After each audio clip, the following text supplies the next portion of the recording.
Rebellia shouted, "Your Majesty, he can't do this. She is the empress of the empire, the mother of the people, and the emperor's only companion. How could he throw her like this?" Alexander, the emperor, stated, "Don't be arrogant. He have never recognized her as his only companion. Have she forgotten the existence of Empress Aisha?" Rebellia replied, "She is just a concubine, not an empress." The emperor stated, "She is still under a great illusion.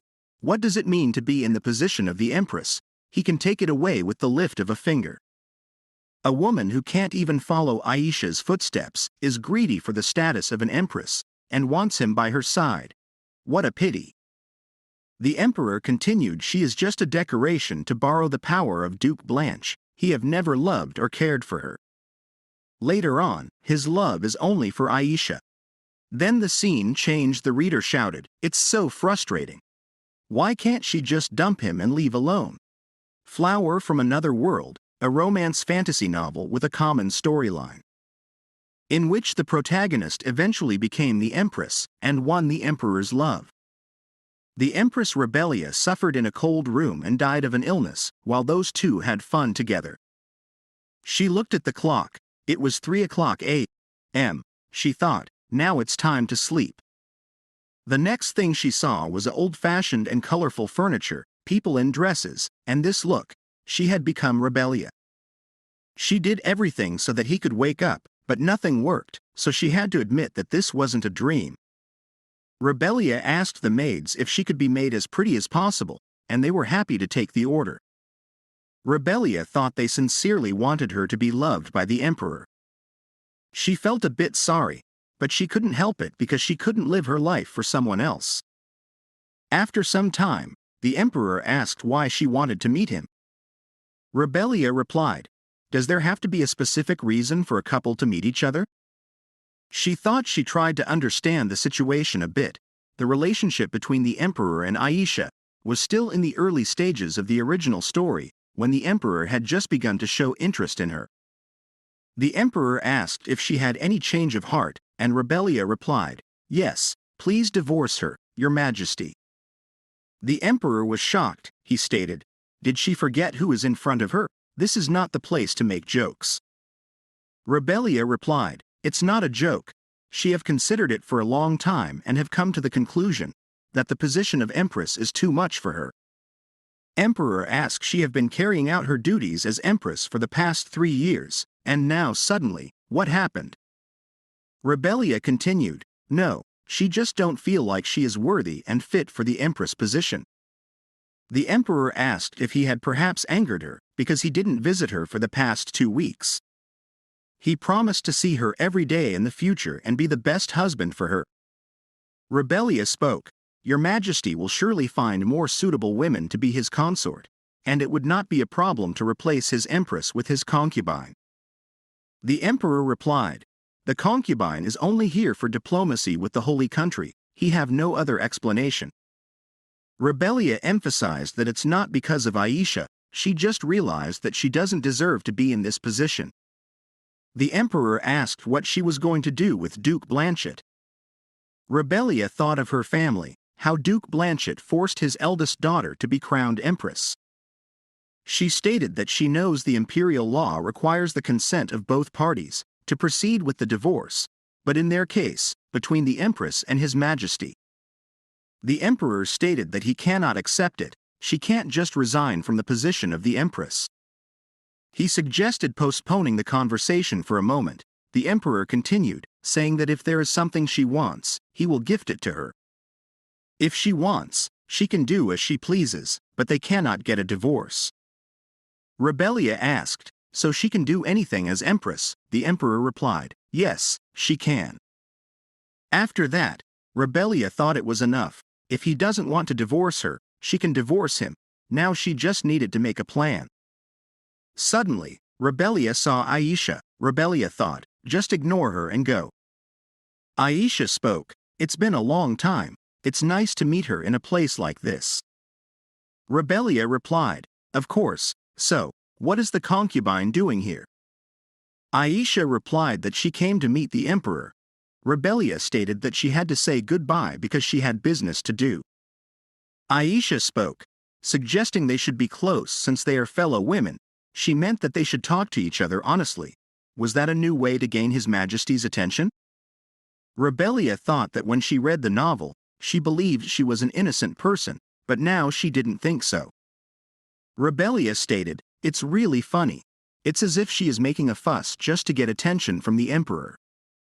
Aisha asked if his attention didn't mean anything. Rebellia replied, "Yes, she can take it all, she doesn't need it, and she doesn't care.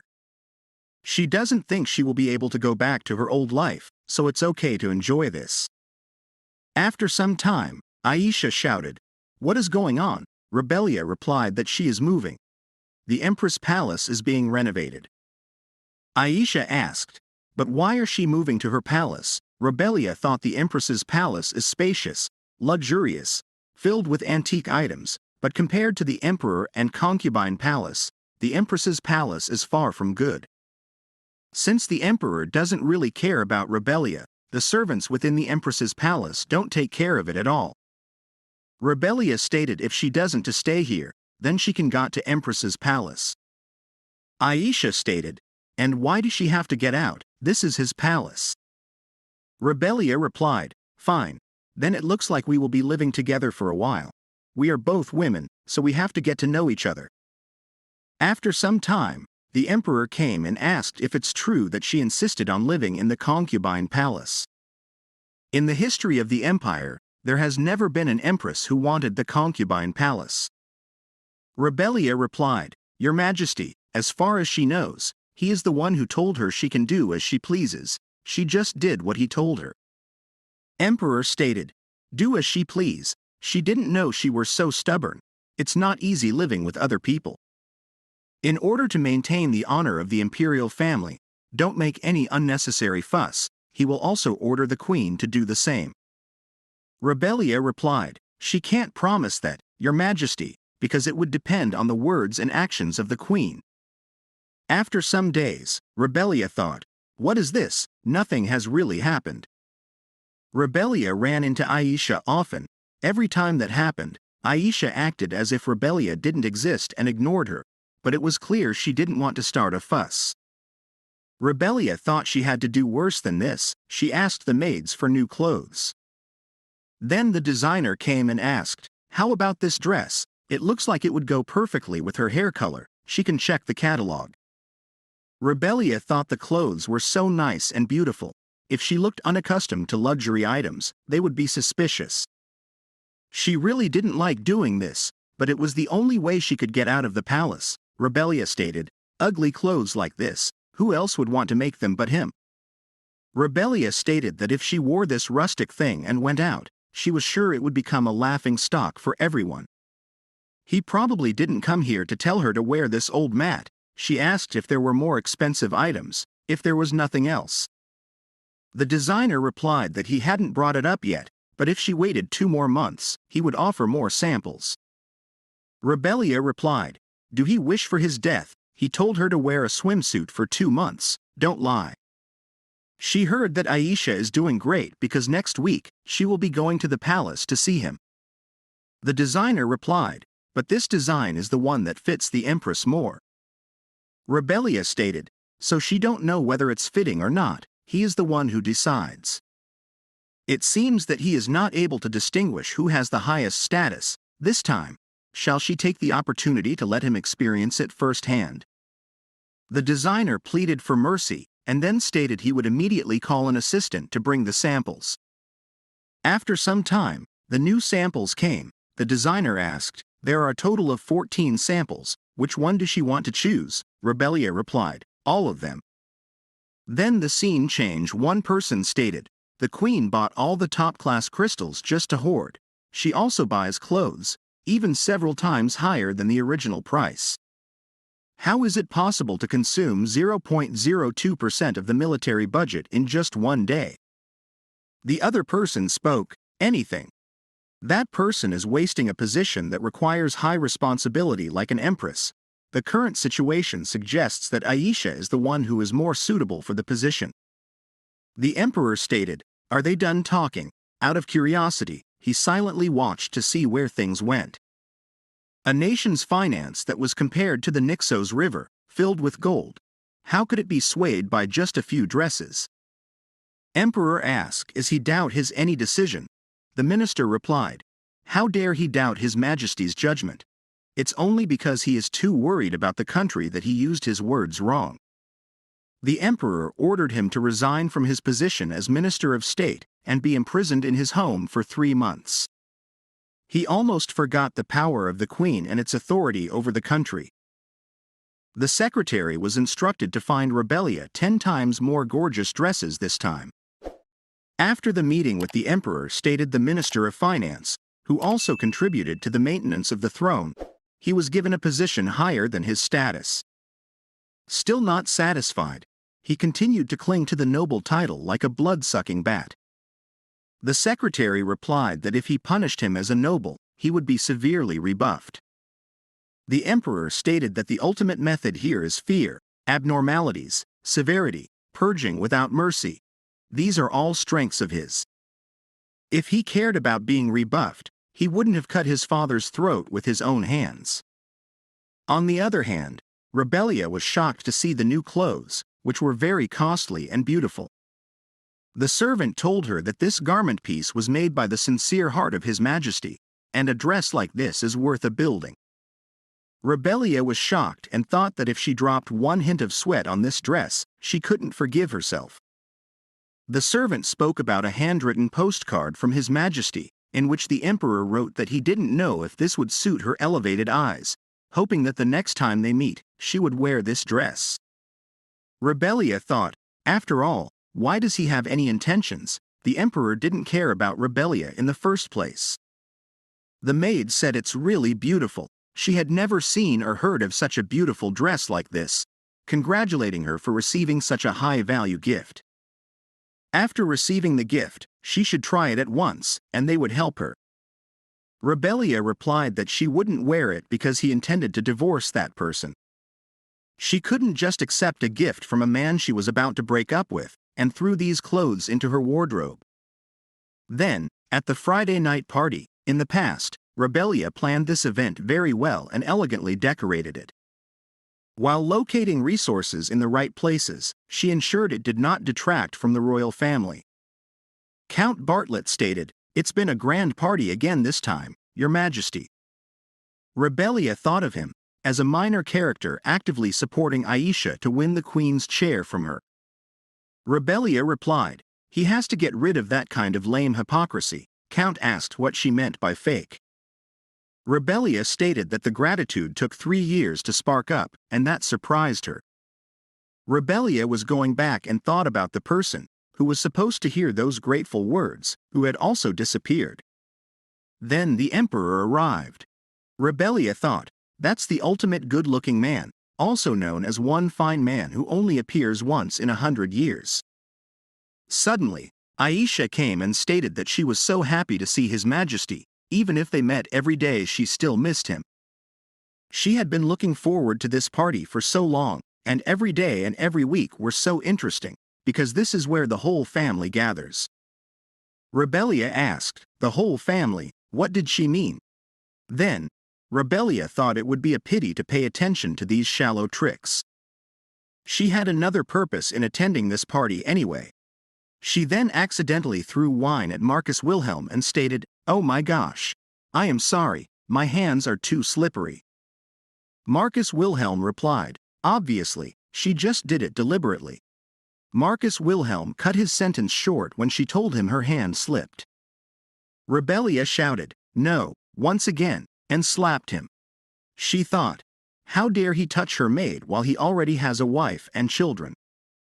In the past, her maid was so scared and said, "These days, Marcus Wilhelm sends letters and comes to her house. She's so scared, she is going to die." She heard that a daughter of the count was married to a poor family, as if she was sold off because of him.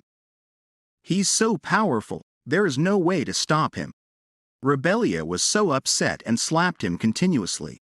This is the quickest revenge among the actions she can take. After all, no one can stop her here except the emperor. The emperor stated, "Rebellia." She thought he can't help but stop her, but she has one last thing to finish, to aim accurately is worthwhile to practice. The emperor arrived, and Rebellia thought he seems to be in a bad mood. The empress did this in the banquet hall.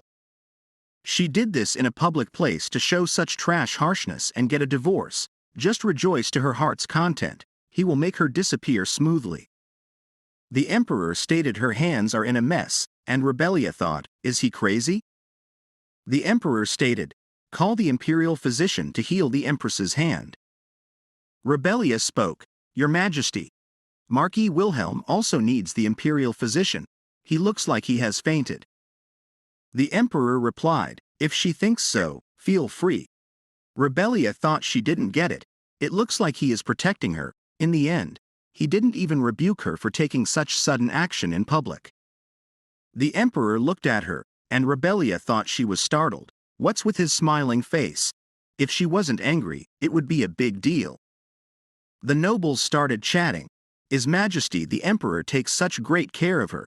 We didn't know that they had such a golden thread.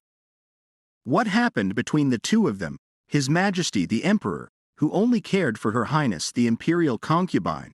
What did Her Majesty the Empress do? Rebellia thought, no, that's not it. She didn't do anything. Rather, she did nothing but look hateful. After the treatment, the Emperor stated, let's have a dinner party. She must be very hungry because of the late dinner, then please excuse us. Rebellia thought Aisha looked impatient, because people were mumbling like this. There might be a speculative article about her relationship with the Emperor in the morning newspaper. The whole process was as smooth as flowing water. Could this be the consciousness of public opinion of the divorce proposal? The Emperor stated, this place is not for official business but for small exchanges between palace officials, so don't feel too pressured. Rebellia thought it would be an exaggeration to say nothing was prepared. She would just eat. She must be full of anger to do evil deeds. Emperor stated, Empress, help yourself. She used a lot of strength just now. Aisha spoke, the dress is so beautiful, Your Majesty the Empress. She heard that the Empress got 14 outfits, but simple design suits me better than such a fancy style. She finds it a bit burdensome to buy such expensive things. His Majesty the Emperor told her to buy something more expensive, but isn't it too extravagant?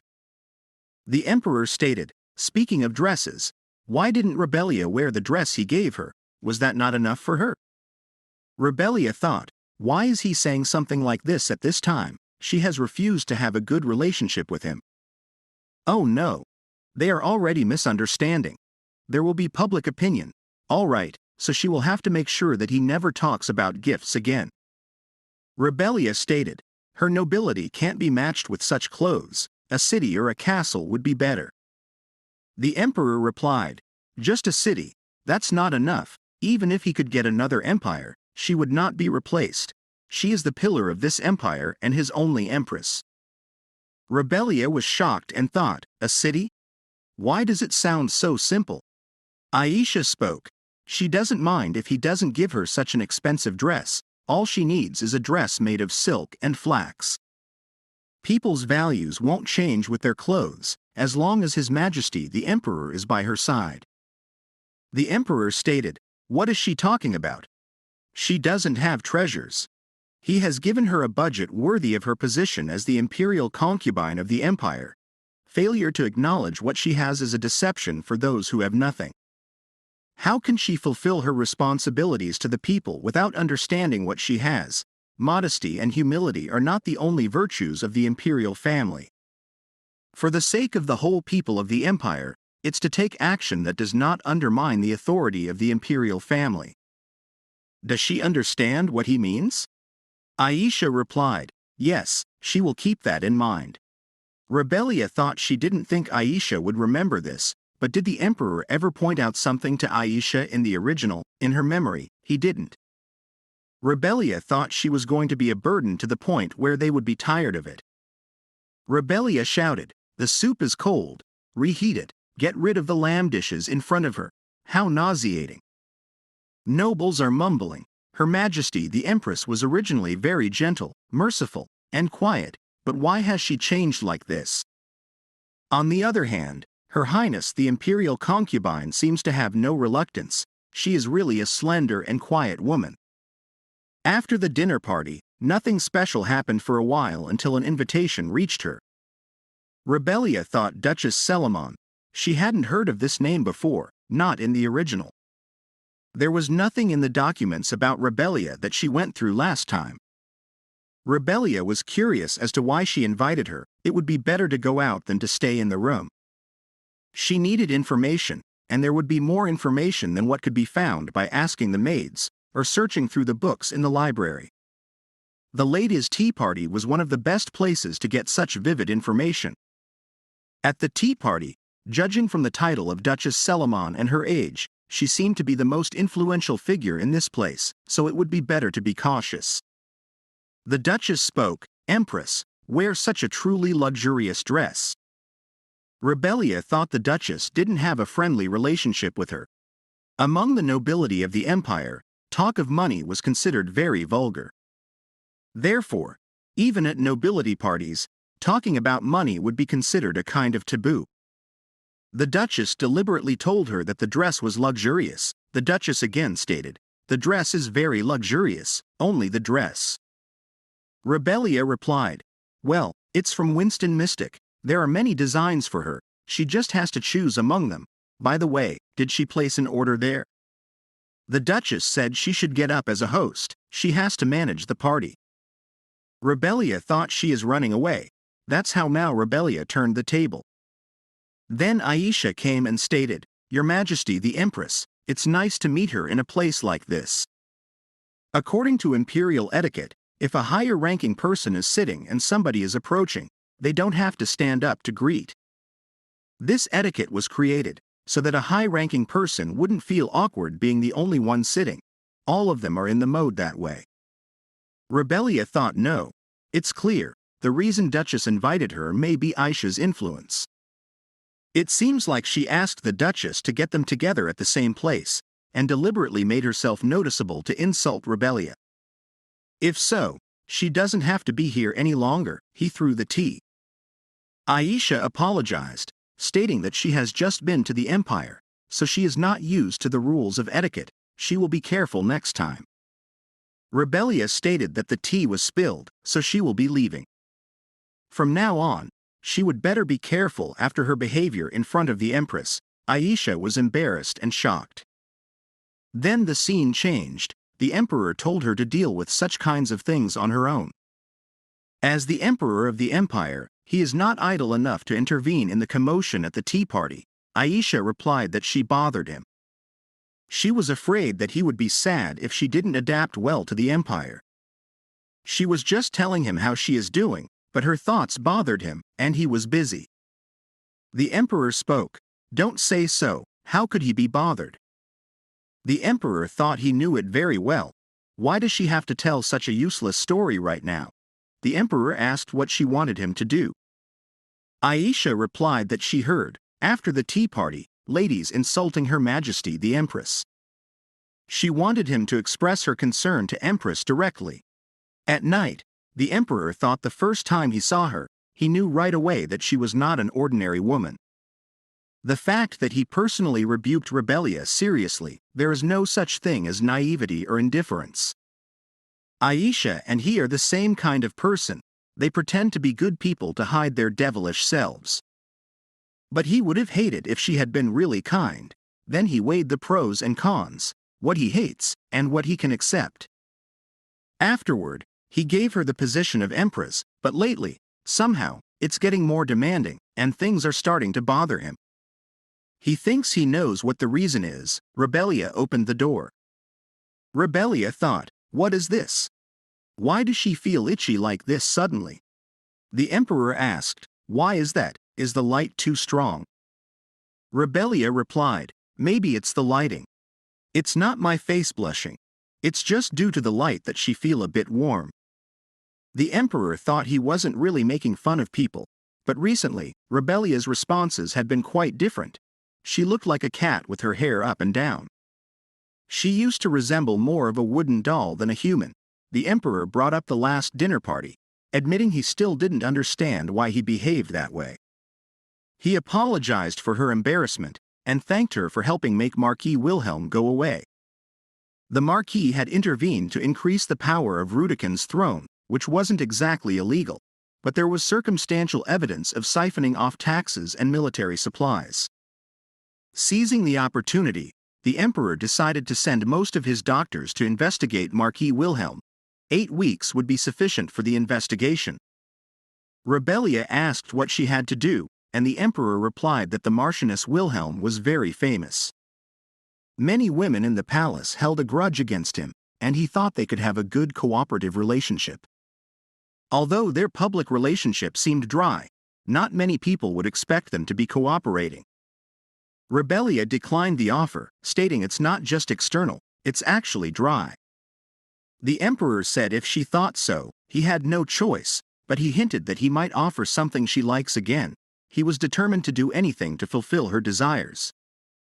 Rebellia requested him to stop using such horrible language and expressed her unwillingness to give up. She was willing to go through challenges if she wanted something, acknowledging that they could be damaging to each other. The emperor wondered what was happening, feeling a desire to touch her. He found her so soft, and he wanted her in his own hands. Is this what it's all about? The desire for talent? He wants to touch her lips. It's difficult to form a proper partnership with Rebellia. Suddenly, the emperor asked, "What is she doing?" Rebellia replied, "Are he crazy? We are getting a divorce." She don't know where something like that is coming from. You idiot, get out of here. The emperor was shocked. Rebellia thought, isn't that crazy? Did he dare to do that with an impending divorce? She don't think he even has feelings for her. That's because the emperor only has Aisha. He is the man in a romance fantasy. In the original, Rebellia tried to chase him for 3 years, but he never looked at her. It's absurd that he's suddenly interested, trying to kiss someone he doesn't care about. In the morning, Rebellia was surprised that she kicked him out first. However, she regretted it afterward because if she laid a hand on the king's face, there might be a law that mandates the death penalty unconditionally. If the emperor wanted to punish her for that, there was no way she could resist. Seeing as he hadn't said anything so far, it meant he was going to let it go. She had a lot of other things on her mind. The empress was in charge of affairs within the court, support for cultural development, and other responsibilities. These were supposed to be shared by the empress and the noble consort, but Aisha was exempt from all duties because she had just arrived. Which are a booth half years ago now, exactly when she come. On the other hand, Aisha told the maids that the emperor said her skin was very clear, and he also liked her hair color. Suddenly, Rebellia came and exclaimed, "Oh my goodness!" She was working her head off, and Aisha was playing with the maids and talking about her hair. Here's the job. Why don't she stop being a lazy woman? Rebellia thought to be at peace. She left all the work to Aisha. Of course, Aisha didn't mean to work fine. Aisha asked him she didn't have anything ready yet, so give her the secretary time to learn things. Rebellia replied, "What have she been doing for the last half year without even noticing? This is how it all worked out." Of course, everything didn't go well since Aisha did nothing fine. All the work in the palace is disturbed. The palace workers came and asked Rebellia to do her business as before. Nothing will ever work in the palace.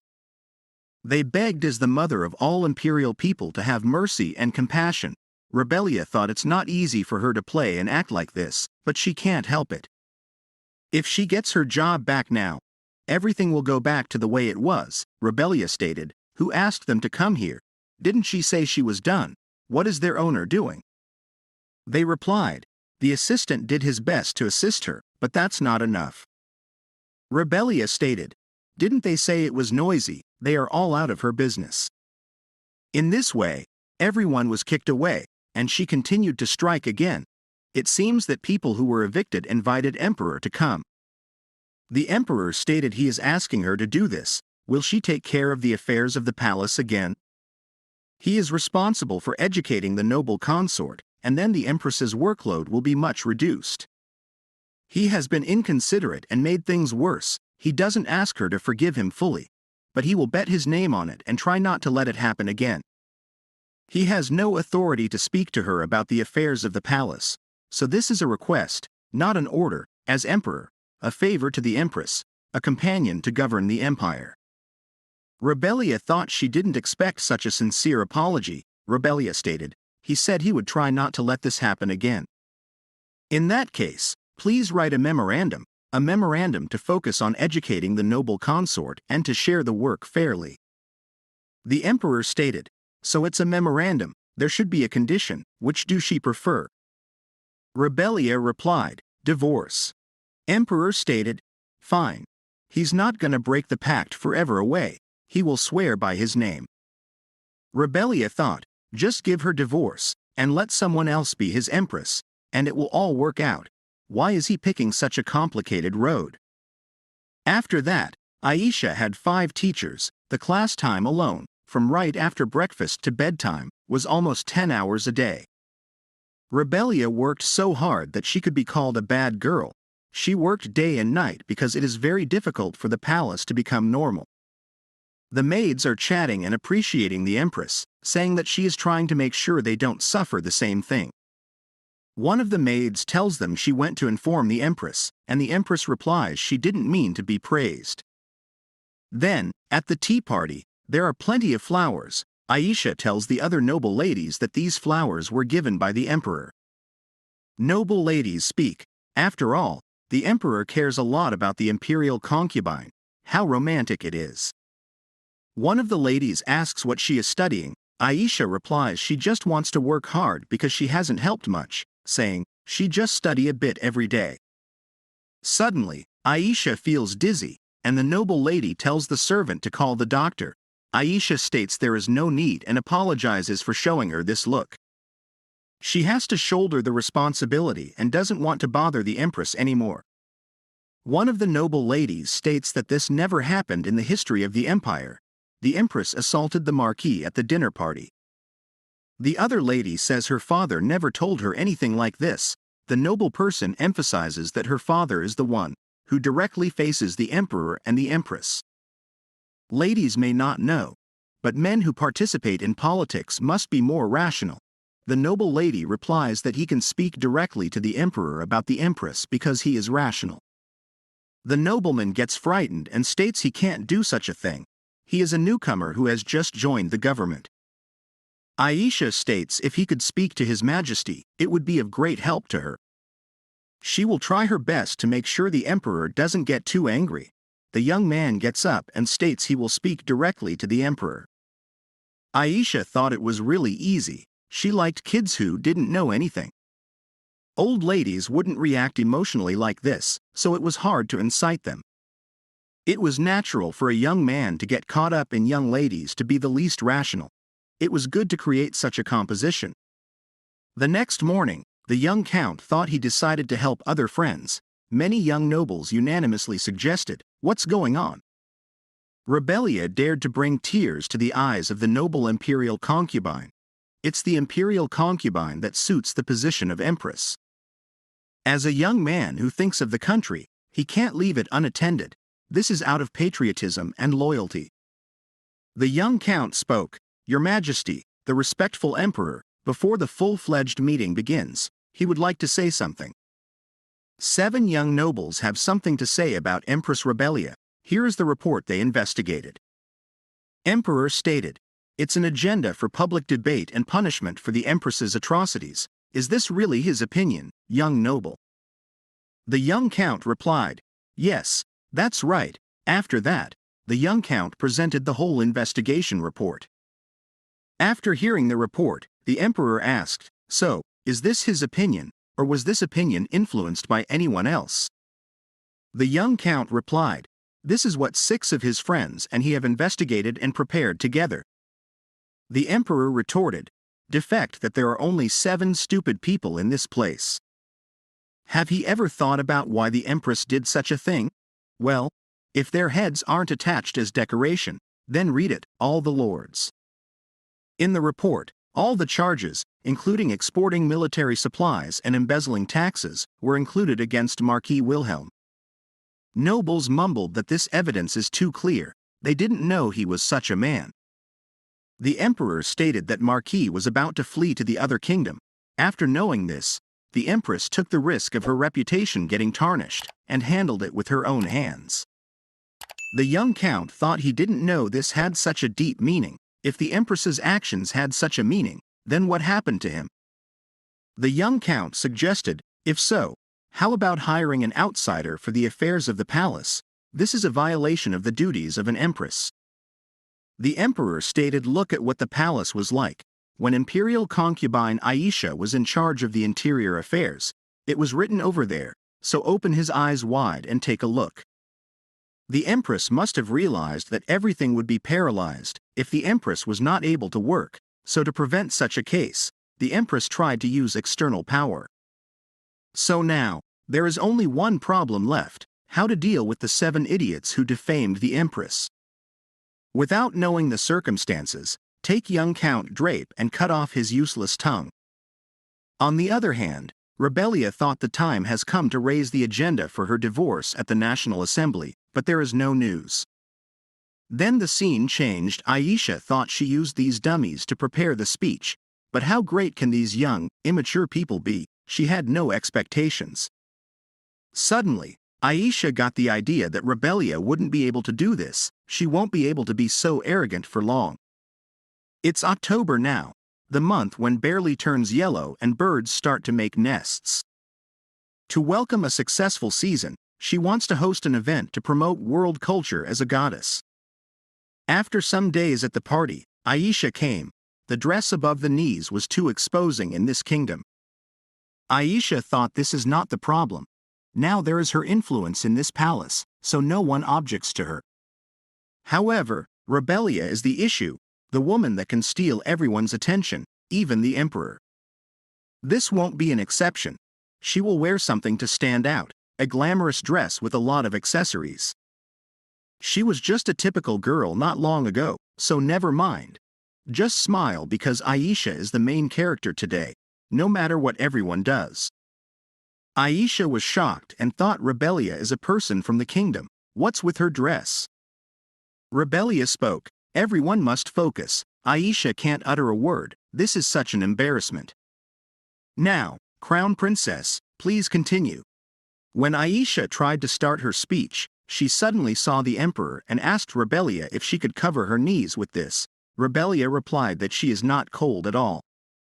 Aisha started her speech by announcing that she will first talk about smartphones. In Korea, where she lived before, it was an indispensable item. Rebellia thought smartphones would be enough to interest the people in the kingdom. Maybe they will think it's a magical item. One nobleman stated he couldn't believe it, questioning how something that fits in the palm of their hands can do so many things. He wanted to try that spectacular thing right away. Aisha was shocked, and other nobles also asked if she could create a smartphone, expressing amazement at her talent. Aisha thought it was enough just to tell them a fascinating story. She just wanted to get attention. Then Aisha stated she can't make it. The nobleman asked why she couldn't make it, considering she is the goddess. Aisha replied she's just a normal undergraduate, not a scientist or technician. Rebellia thought universities here and in her home country were completely different. In this kingdom, if a person goes to a university, it means that they will devote their life to knowledge and education. Not many nobles even went to universities. Aisha mentioned the university, so she must be able to make the smartphone, and she is totally panicking. Rebellia stated for everyone to please be quiet and not see that the crown princess is struggling. Aisha thought it can't end like this. She will become a joke in everyone's eyes. Aisha ordered the maids to bring it here, then thanked everyone for coming, and she prepared a worldly dish for them. She prepared a buffet so that everyone could enjoy themselves and eat all that they wanted. Suddenly, they all criticized the food, saying it was sticky, strangely chewy, and too spicy. Rebellia tasted it and thought it tasted good. The people in the kingdom didn't seem to like the honey rice cakes and kimchi, even though back in Korea, foreigners found it strange. Aisha thought, how did things come to this? She was supposed to be the main character, and this reaction isn't good. Suddenly, Rebellia stated, Attention! Everyone, she want to thank everyone who came here today. An imperial event is also her event, so she made a simple dish using the things that the crown princess prepared. The emperor asked if he could try it, and Rebellia inquired, "Your Majesty, would he like to try it first?" The emperor asked if there was something wrong with that, and Rebellia replied, "She prepared a buffet, so please help yourself." After testing the food, the emperor stated, "It tastes quite good." The spice was washed away in water, so it's not too much. The bacon and vegetables go well together, and the keys complement it perfectly. Rebellia thought the kimchi fried rice and kimchi pancakes suited their liking. Nobles enjoyed the food and asked for another plate, expressing their love for it. Aisha left during the tasting party, so Rebellia had to deal with it.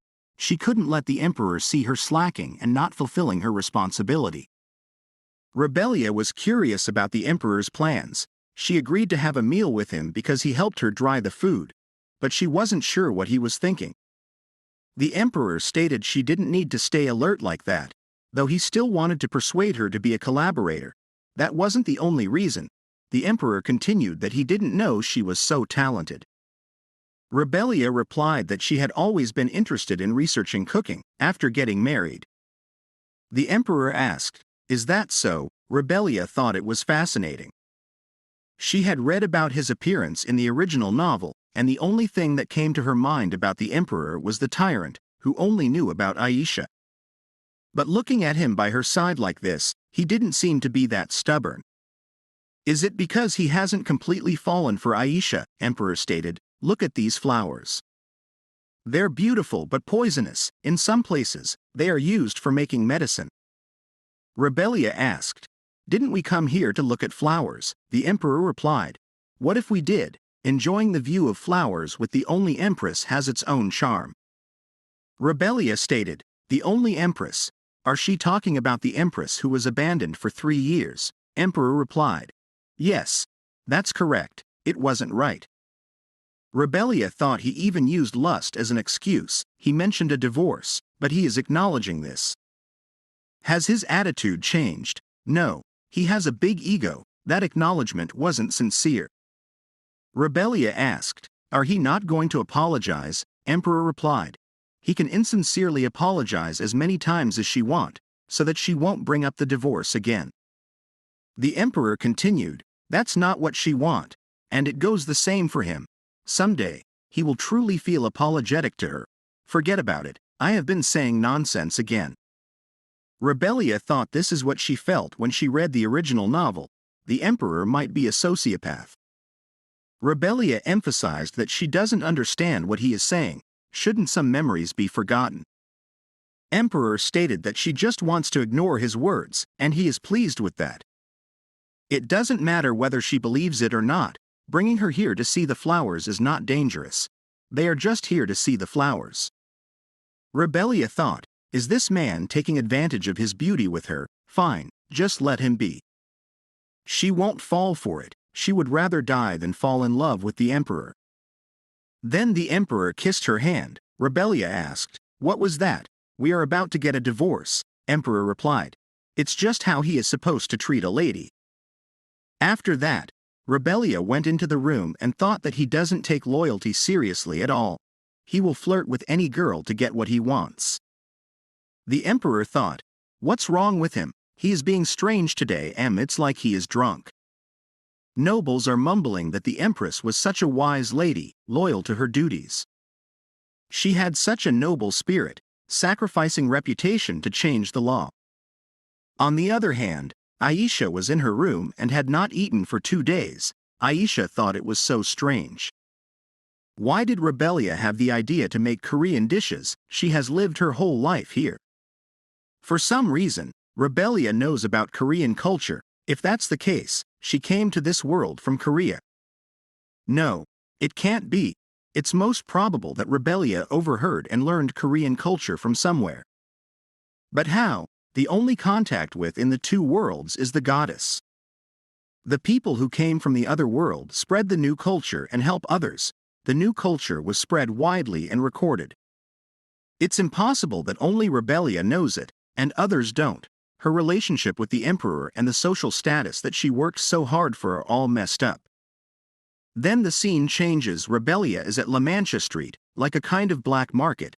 Rebellia thinks it's definitely not a place for the emperor, but she has no other choice. The emperor has been strange these days. To be more exact, a clearer situation is needed for the divorce. Spending all the money in a place like this will surely be considered a disgrace to the imperial family, but she is doomed. Rebellia wanted to use the money on suspicious magical items such as cursed dolls. But the last store, the shop owner, says they will only sell top-notch products. He is sure the emperor will also enjoy. Rebellia thought she wanted to escape from this world. Everyone will think she is buying stuff for the emperor. Suddenly, people are gathering. Rebellia asks the guardian what people are gathering and talking about. He replies that they are having an auction. Rebellia thinks, why didn't he think of this? All the expensive and amazing things will be sold at the auction. She might find something spectacular that can help her divorce right away. The presenter announces that this is a slave auction, and prisoners of war are totally legal under the kingdom's slave law. Rebellia thinks about slaves, a product she had never considered. Come to think of it, one character had a slave background in the original piece. The first product is Banya, an adorable 18-year-old girl who is good at embroidery and also has a pretty face. The bidding starts at 50,000. People bid 80,000 and 90,000. Then Rebellia says, stop. It's an order from the empress. It's her order. The Empress of Castilla. The auction is over. Please return home, everyone. The presenter asks, Your Majesty, if they do that, they will suffer a great loss. When it comes to dealing with customers, trust is their livelihood. Rebellia says, well, that makes sense. Here is an abstention. The moment she writes a number on here, all the slaves belong to her. Does that sound good? The presenter replies, of course, thanks, Your Majesty. After that, Rebellia thinks this is the problem. They don't know anything, not even the basics. If she lets them loose, they will only starve. Rebellia says, listen, she spent a lot of money on their purchase. From now on, they will consider her as their master. Now they will work in the palace and help her. On the other hand, the secretary tells the emperor that the empress is currently in La Mancha town. It's a grand matter for the imperial family's reputation. The emperor cuts his sentence and says, that's not the problem. Does she not know how dangerous that place is? He has to go there by himself. The guardian tells the empress that the place where she resides is not suitable for heathen slaves to come and go. Please reconsider having them work in the imperial palace. Rebellia states noisily that she will take responsibility, so keep their mouths shut. Take them in and educate them 3 hours a day in imperial language, imperial society, imperial law, and all the basic studies. The young slave girl was crying while speaking. Thank you, Your Majesty, the Empress, thank you very much. Rebellia thought they must have been very scared. Slaves never knew where they would go and what danger they would face. All of them are adults, so it should be okay to teach them for about a year, then give them to live alone and become independent. Suddenly, someone starts beating a slave and states, slaves are the same. He should have put him to monsters as food. Rebellia thinks a whip to such a child. Rebellia says, stop it. She bought all the slaves. Why is there still one left? The person replies, he is a slave, but he belongs to the auction house, so he is not for sale. As she can see, there is no marketability because one of his legs is limp. Rebellia states she will buy this child, and asks to gives her the whip. He doesn't seem to know how dangerous this whip is as a weapon. Rebellia strikes that whip on his face and states, even if he is a slave, he should not whip such a child. If he continues to stand there, she will let him realize the danger firsthand. Then the person runs away. Rebellia thinks maybe she could get a divorce this time. The Empress goes to the black market, buys suspicious goods and slaves, and even whips the merchant. The knights are fed up. Public opinion is on her side, and an agenda to depose the Empress would be drawn up. Finally, she is free. The boy says, "Thank you very much, Your Majesty." She asks his name, and he replies his name is Caleb. Rebellia thought he might be the sub-male lead of the original. Caleb was a character who appeared in the middle of the original story. He had been a slave from birth, but he was self-taught and rose to the level of 7th Circle Archmage. With his outstanding magic talent, he made great contributions and shed his status as a slave. In the original story, he had a crush on Aisha. But this Caleb, who must be 16 now, is too small and looks young. Is it because he is still young? Suddenly, the emperor came and asked what Rebellia was doing. Rebellia replied that she was bringing Caleb there. Rebellia thought that he was asking her why she had gone to Mancha Street, but she knew why he had come. He must have been angry that the empress had gone to Mancha Street.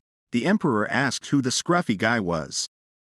Rebellia replied that this was the slave she had bought, Caleb. She had bought about 30 slaves just now. The emperor asked why she was trying to kiss that slave. Rebellia was shocked and shouted that the emperor was talking nonsense. She was just looking at his wounds. Everything should be misunderstood moderately. Was she shameless enough to kiss a child? The emperor stated that he was glad that nothing had happened. Rebellia thought that something was wrong with him. He seemed to be relieved. Rebellia asked if he was there to catch her because she wanted to go to Mancha Street. The emperor replied that no. Why would he be angry with her for such a thing? Especially since it was no one else but him. Rebellia asked what he meant. The emperor replied that he was the owner of this street. Didn't she think it was safe to keep the border between legal and illegal under surveillance? Only a few people, including the secretary, knew this fact. He was telling her because she was the empress, and she would know what this meant. Rebellia thought that there was no fool in the world who would tell such a secret to his soon-to-be divorced wife. His confession was an expression of his will to never divorce her, while simultaneously making her more deeply involved with him. Now that she knew his secret, whether she wanted it or not, she would be more deeply involved with him. In the palace, Rebellia asked Caleb if he was still thinking the same thing. Caleb stated that he wanted to become her direct escort knight. Rebellia told him that becoming a knight is very difficult, and being a knight is more dangerous than he thinks. Rebellia thought that she actually wants to give him a proper job since he is a talented child. Caleb spoke, saying he was born with a bit of magical power. He has kept it, and he says he is afraid his ability might be used for dangerous things. He will protect her with his powers. Rebellia told him he could work at the research academy so he can learn more about magic. Caleb stated there are many people about his age at the academy, and Your Majesty, please don't make him go to the academy. He was bullied by his peers when he was young. Rebellia replied she will not send him to the academy, so stop crying. Rebellia thought she planned to keep him with her for about a year anyway. Caleb stated she is not going to abandon him. He is so glad he can become her guardian knight now. This is the happiest day in his life. He will dedicate his body and soul to his only master, and if he has anything, even if it's just a thread, he will give it all to her. Rebellia asked what he was doing. Caleb replied he heard that's what slaves are supposed to say to their master. Rebellia stated he doesn't need to swear like that in the future. On the other hand, the emperor thought about that slave. He has been a thorn in his eyes. Does he need to stay that close to the person he is guarding? He is not helping anyone as a knight. No, it's her decision. She must have a reason for it. He can't let anything affect his relationship with her. An emperor of the kingdom has no reason to care about such trivial things. The list of all the embarrassing things Rebellia bought in La Mancha Street bothers him more. It's not normal for an empress to be spending money on La Mancha treats, and people are not talking about it well. It's difficult to find every person who saw the empress that day and make them keep quiet. He can't draw a conclusion like this. It's much quicker to ask her. On the way to Rebellia, the emperor thought, this is strange, these unplanned situations. They should make him feel bothered.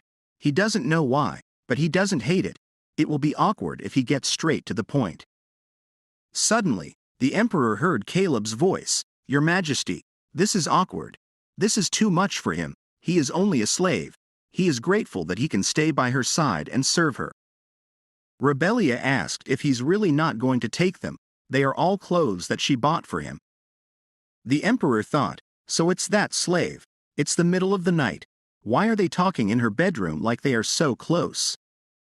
The emperor entered the room and stated that he's sorry for bothering their conversation, but he couldn't help feeling curious about the situation. What kind of knight stays with the empress in the middle of the night? Rebellia replied, what did he say? He barged in here. Caleb asked for his forgiveness. That empress is not to blame for it. Her presence pertains to him. She just called him in with good intentions. If he wants to punish anyone, let it be him. Rebellia stated he doesn't need to apologize. Can't she reward her subordinate for his loyalty? Does he think that she is cheating on him? She made it clear last time she doesn't see this child in that way. The emperor stated he is not suspecting her.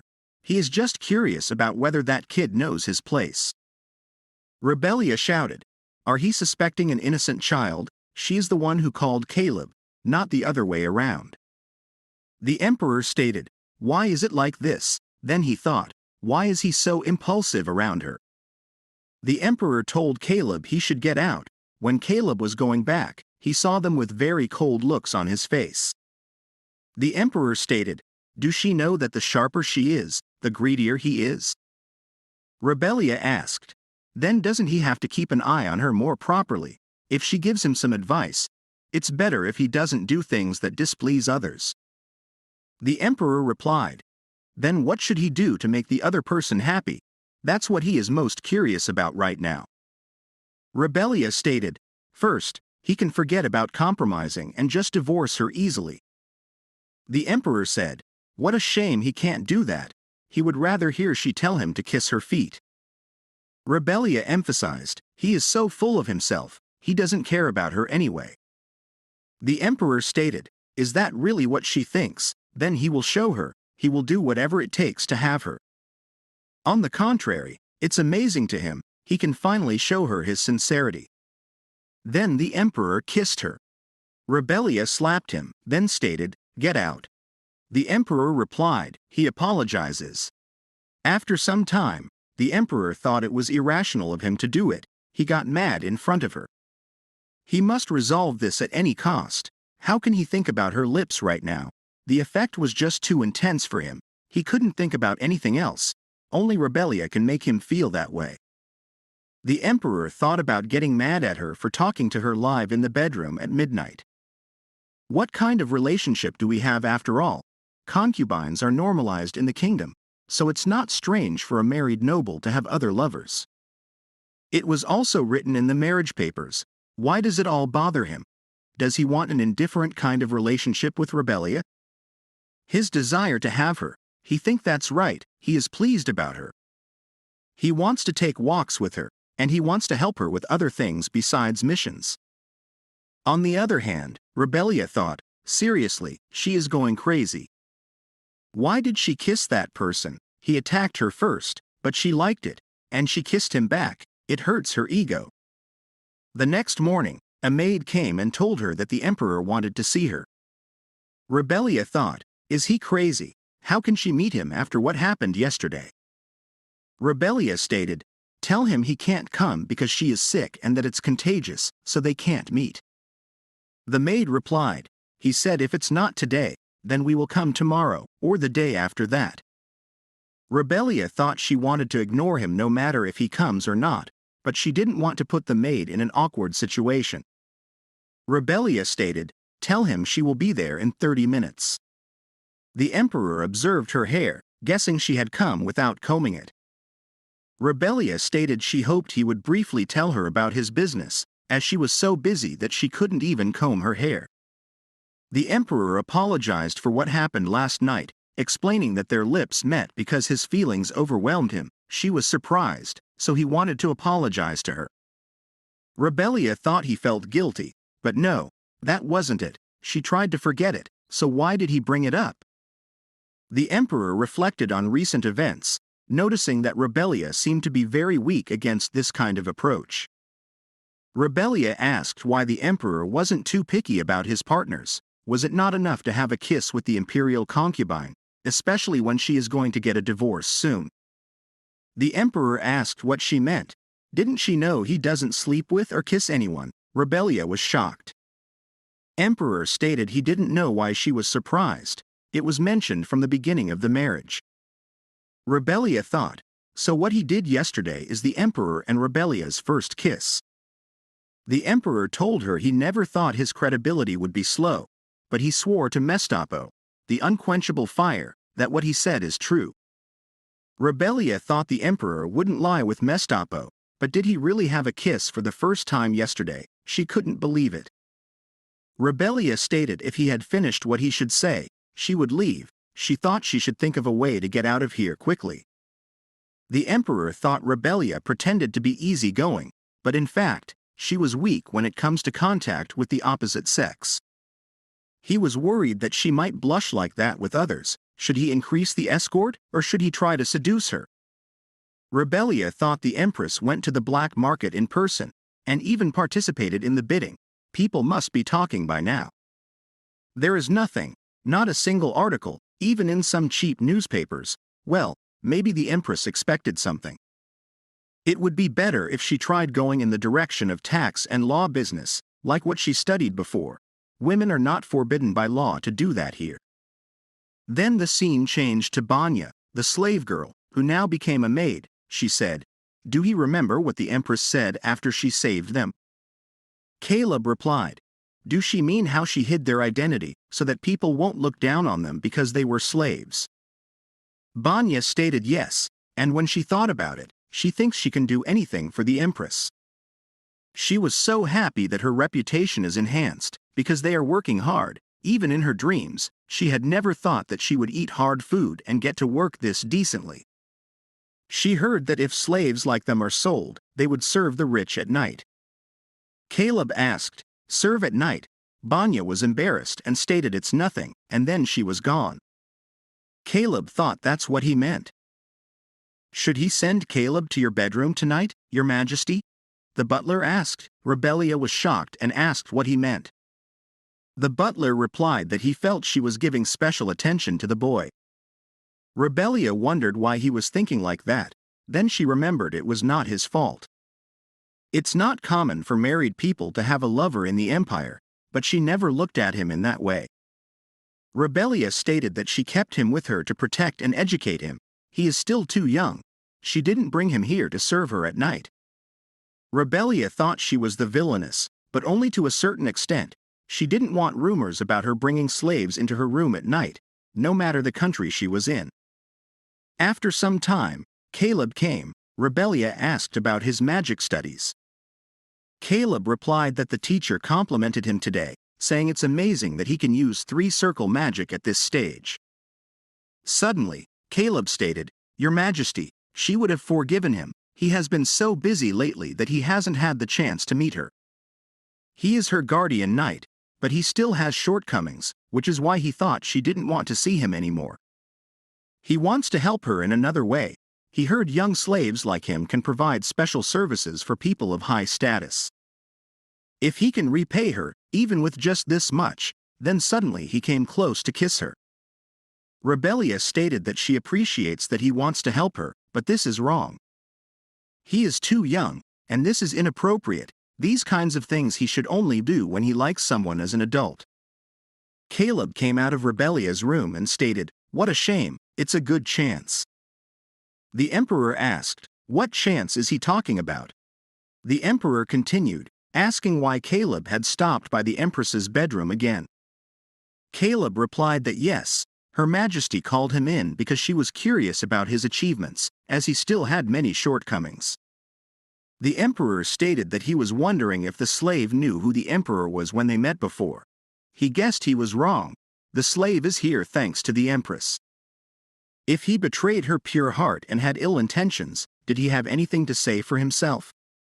Caleb replied that everything the emperor said was right. He thought he was just a slave and dared to have feelings for Her Majesty. However, the emperor had nothing to worry about since she only saw him as a brother.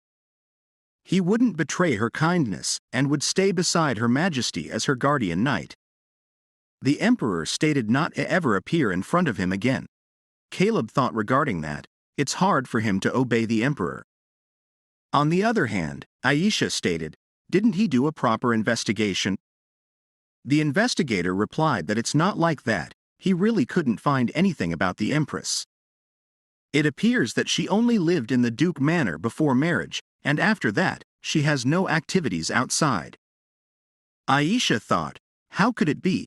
Information of this world belongs to the public domain, so it's considered a serious crime to monopolize and withhold information about this world. It's impossible that there isn't any trace if she did something so dangerous. She was not sure if it's a book or someone, but Rebellia must have got the information from somewhere. Aisha shouted, this stupid, useless thing. Could he not find anything? She heard Rebellia's subordinates are all very competent. What is he doing? The investigator replied, that's the thing. He heard a strange rumor during his investigation. He heard all the people he brought in are slaves. Aisha asked if this information was accurate and where the source was. The investigator said a store owner on La Mancha Street was the witness. Aisha thought La Mancha Street meant the gray market. The investigator continued, saying that, according to him, the empress brought along many guards, enjoyed shopping and bidding, and brought all the slaves there. Aisha wanted to know why there weren't any rumors. The investigator replied that he heard a reason for that. The day after, there were men in black who came to make the people there keep silent, and media agencies had a similar situation. Aisha thought that meant Rebellia blocked the flow of information, or it could also be the emperor. Aisha stated, for the time being, let's stop investigating Rebellia's background. Instead, he has something else to do. She will make several copies of his announcement and pass them on to the media. It's better to use the trashy yellow paper usually for gossip. The investigator inquired about what he should do. He don't trust anyone there. Aisha stated, that's why the imperial family has little influence. Even the most upright nobles would be curious about such vulgar gossip. It will have such a ripple effect. She likes making bets. After some time, the investigator thought he was not sure if this would work. No, he just needed to do what he was told. Whether there would be rumors or not, that's not his fault. The next day, the rumors spread that Her Majesty, the Empress, went to La Mancha Street. Nobles were gossiping, saying how embarrassing it was, and questioning how she could be so shameless. After all, she is the Empress. She even brought slaves and weird items. The boy asked if it was really all right to do this. The auditor-in-chief asked what he was talking about. The boy replied some anonymous source sent letters stating that Her Majesty went to La Mancha Street, but there was nothing mentioning a secret lover. The auditor-in-chief stated that Her Majesty purchased a large number of adult items on La Mancha Street. Not everyone is aware of a relationship with the emperor. Who does he think they are for? Of course, it's another man. The boy said it's just speculation and wondered if everything would be fine if he wrote articles like this about the imperial family. The auditor-in-chief replied, it's not speculation, it's a reasonable deduction. Even if it's not true, what can the imperial family do to them? They have freedom of speech according to the empire's law, so stop thinking about nonsense. The boy thought they printed more articles than ever but still couldn't meet demand. It's like someone deliberately spread rumors. On the other hand, the slave maid stated, please don't be bothered by what people are talking about. The Empress is a righteous person. No one has such a pure and kind soul like her. Rebellia came to her room and shouted, it worked. She was wondering if she should spread the rumor because no one was saying anything. It's a success. If she wants a free life, she can't stop it from getting a divorce. She thought it would be best if she got kicked out. She is fine with the scandal, but it can affect Caleb and the kids. Things got to this point. She must find a way to attract all the negative attention. A maid came and stated, His Majesty is calling an emergency press conference. She must be there. Rebellia thought, is he finally announcing their divorce? Then she thought she could go there to see what Alexander is planning. Rebellia stated she couldn't show up like this, and asked if the maid could help her prepare. Then the scene changed and the emperor arrived. The auditor-in-chief asked him to say something before the conference. How he was feeling, if he was going to have a divorce, and if it was true that he put pressure on the 5 daily newspapers. The emperor replied that he knew they were curious, but they should wait a bit more because the empress hadn't arrived yet. Rebellia came and stated, "Is she too late?" But there was no other choice, she had to pay special attention to her makeup. Rebellia thought in this world, the same rules apply, like time, place, and occasion, a person must wear suitable clothes. Although it's an imperial rule to wear light colors at press conferences, she didn't have to follow such rules. Besides, she didn't want to appear complacent to the reporters. Public opinion about her would be rock bottom like this. She attracted all the attention and a bad reputation. The emperor stated he don't want her wearing such a cutout dress like this anymore. He doesn't suppose she will listen. Rebellia replied, "That goes without saying. Did he open this urgent conference first to announce something?" The emperor replied that he couldn't let her know since she would find a way to fight it. The emperor stated before taking questions, he would like to tell them something. Everyone seems to have gathered here because the empress went to La Mancha Street. She ruined her reputation with her behavior. They all must be thinking that, right? However, she did not stain her virtue at all. She came there because he asked for it. Rebellia was shocked and thought, it can't be, this is a lie. The emperor stated he would make a statement now. The grey market in the capital on La Mancha Street belongs to him. The empress only went there because he asked her to conduct a special investigation. Rebellia thought, isn't that supposed to be a secret? How can he say it with such confidence? The emperor continued, yes, he has hidden this fact until now, but he is telling them because it's affecting his dear empress's reputation. Nothing in this world is more important than the fame of their empress, the empire's mother, right? Rebellia thought this person is out of his mind. He looks like just a crazy person. The emperor asked if there were any other questions, giving them the opportunity to clear all doubts. The editor-in-chief asked if he could ask Her Majesty the Empress a question. According to this, she brought a large number of adult products on La Mancha Street. Did His Majesty also ask her to do this? If not, then what? Rebellia thought, that guy, despite everything about a mistress, does he want to talk about that? She mistakenly bought those things from the beginning, but she can't say that the emperor made her buy them. Even if she says so, the emperor has to play along well. How does she say that? The emperor stated, seems like there is a fact that the world is unaware of, and the baseless rumors that the empress has a mistress. Emperor stated he doesn't know why there is such a thing. It's just common sense that if a married person buys the necessary things for it, of course, it would be for someone in particular. A journalist asked, it doesn't make sense, is their relationship not that great? Then the matter with Her Highness is also involved with someone. The emperor told her that there are those who think that her favorite slave is also her lover, and one of them just raised the question. Rebellia replied that person was Caleb. She told him her relationship with the child is not what they think it is. The emperor told him they should match their story, they value their people, right? Rebellia thought she had no other choice. No wonder why things seem complicated. But this is the best for Caleb as there might be strange rumors. Rebellia stated honestly, this is embarrassing, what they heard is the truth. She came to La Mancha Street as His Majesty requested, and she just bought the things he asked to buy for them. There is no space for mistresses or anything like that in their relationship. The emperor stated, of course, his relationship with the empress is great, is that not right, empress? They had such a heated night yesterday. Rebellia replied, of course. Rebellia thought, is this not too much? She can't believe there is a day when she has to tell others about her heated night with a man. Don't imperial family members have privacy?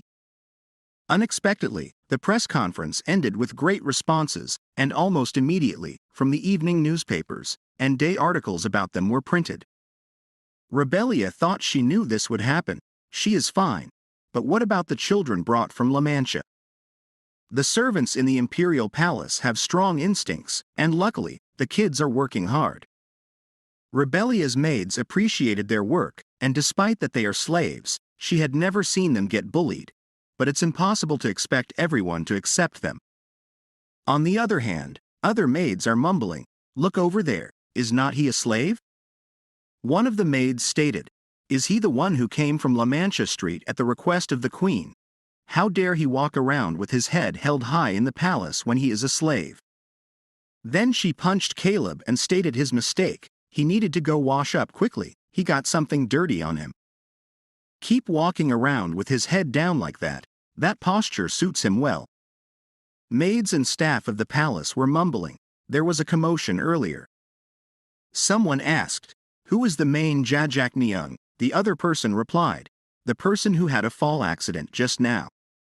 Because of that, one of their legs is now broken, they didn't know how he became a knight."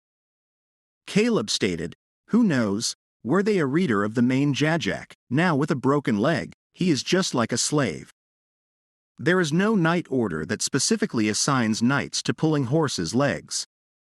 So, since this matter is resolved, now it's time to go back, they can't cause any worries for Her Majesty, the Empress."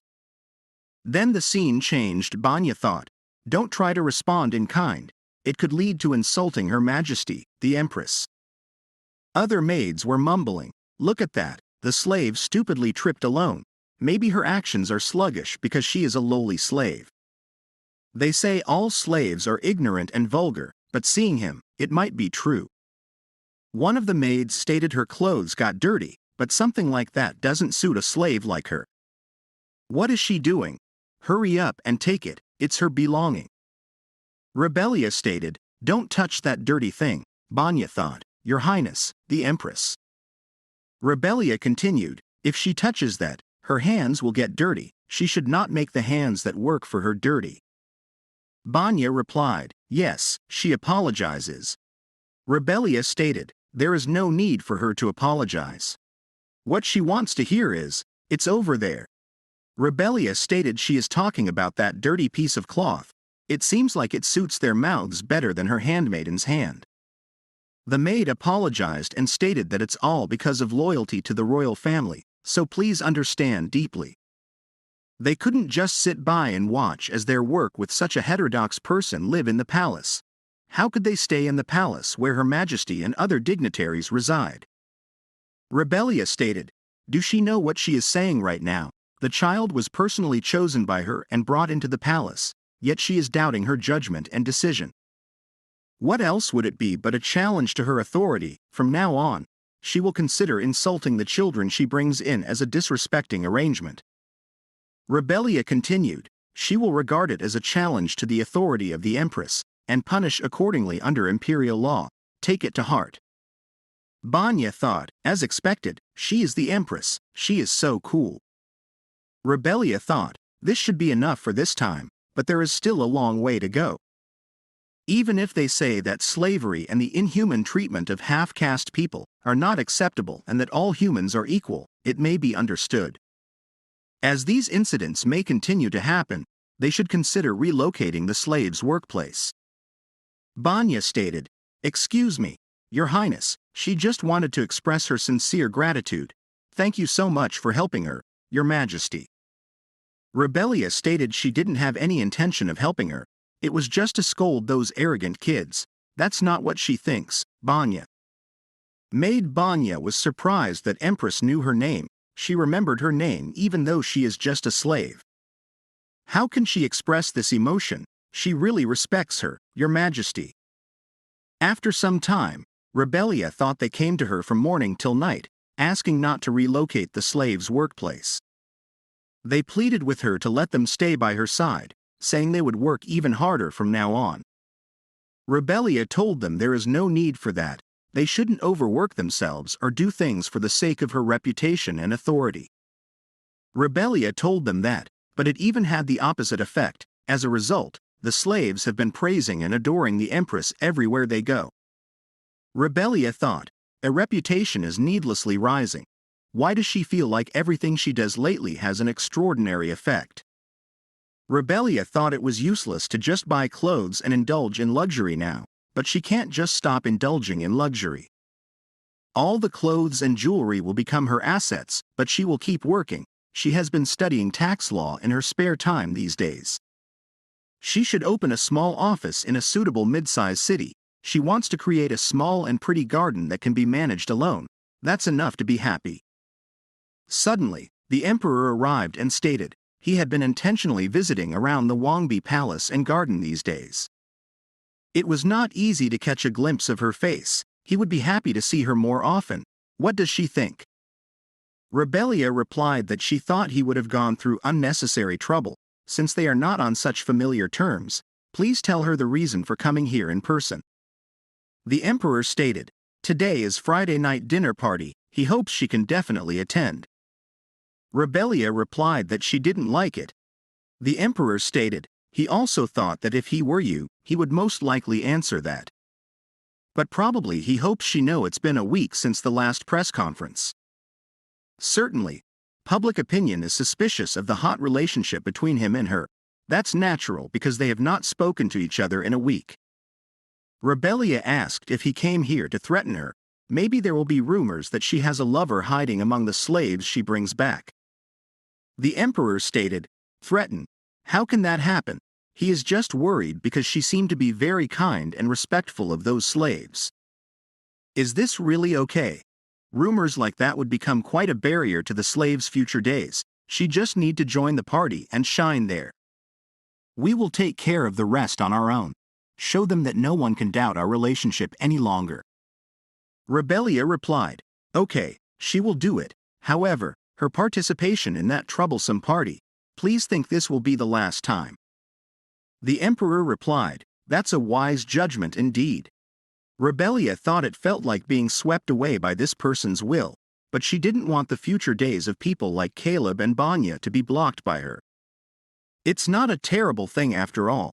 It's just pretending to be close to each other for once. It was an act she has been doing until now.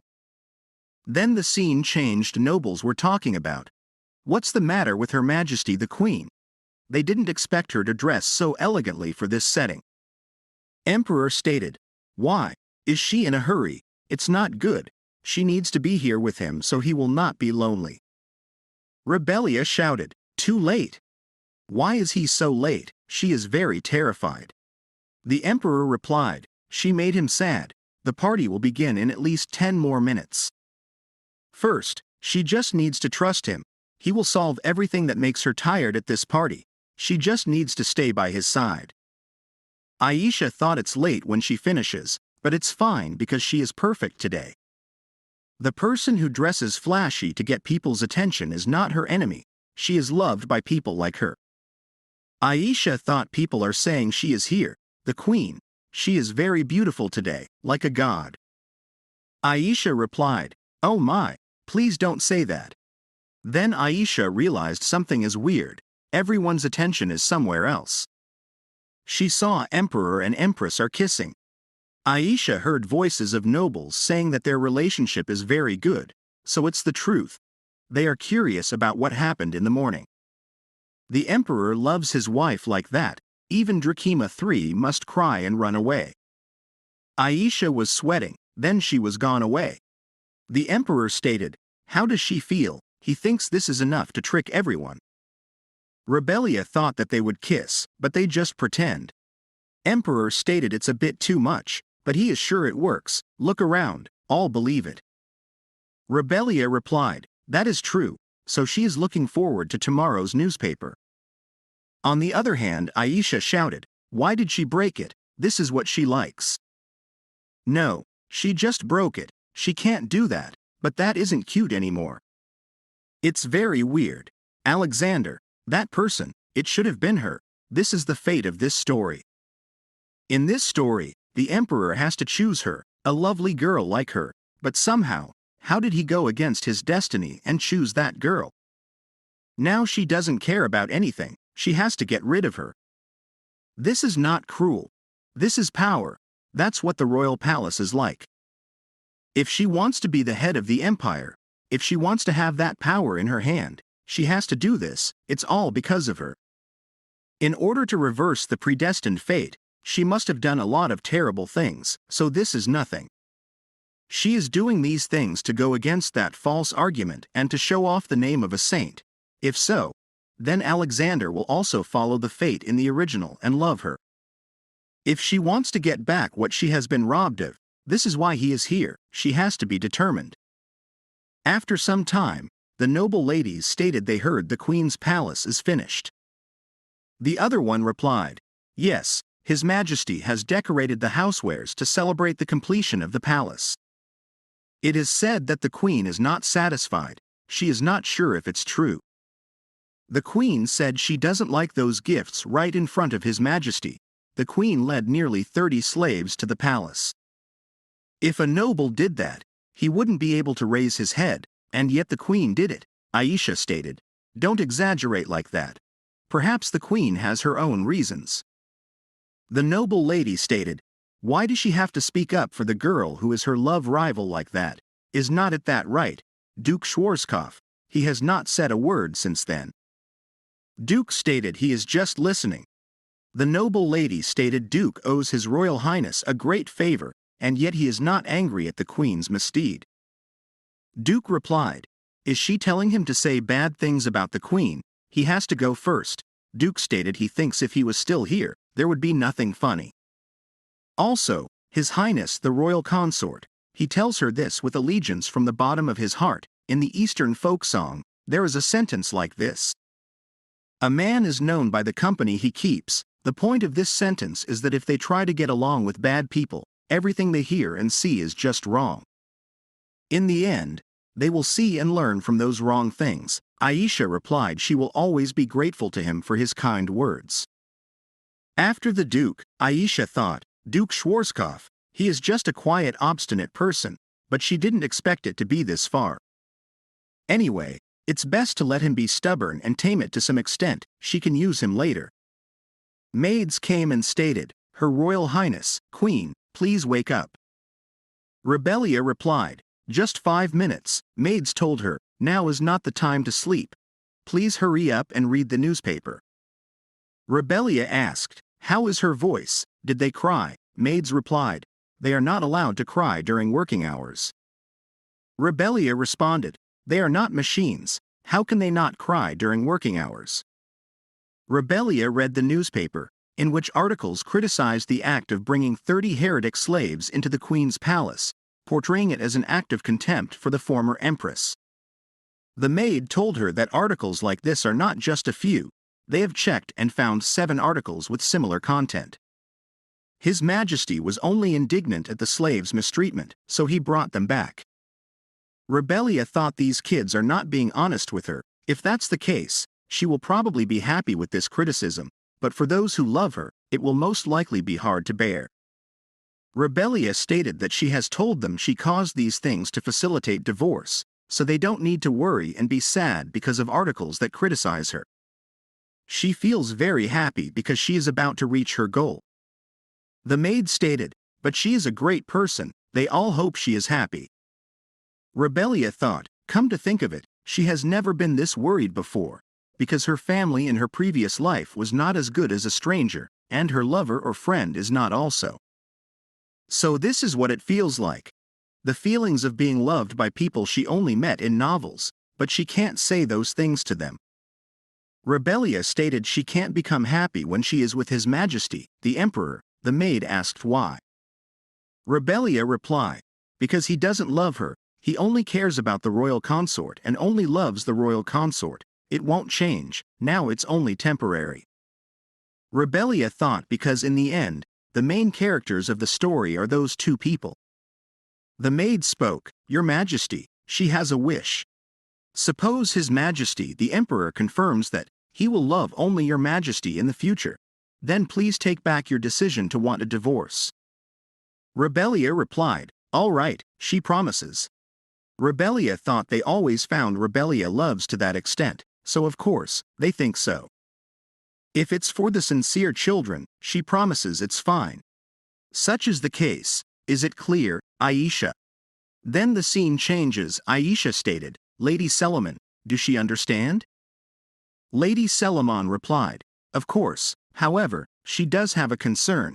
If this spreading of rumors about the queen is discovered, will there be any great damage?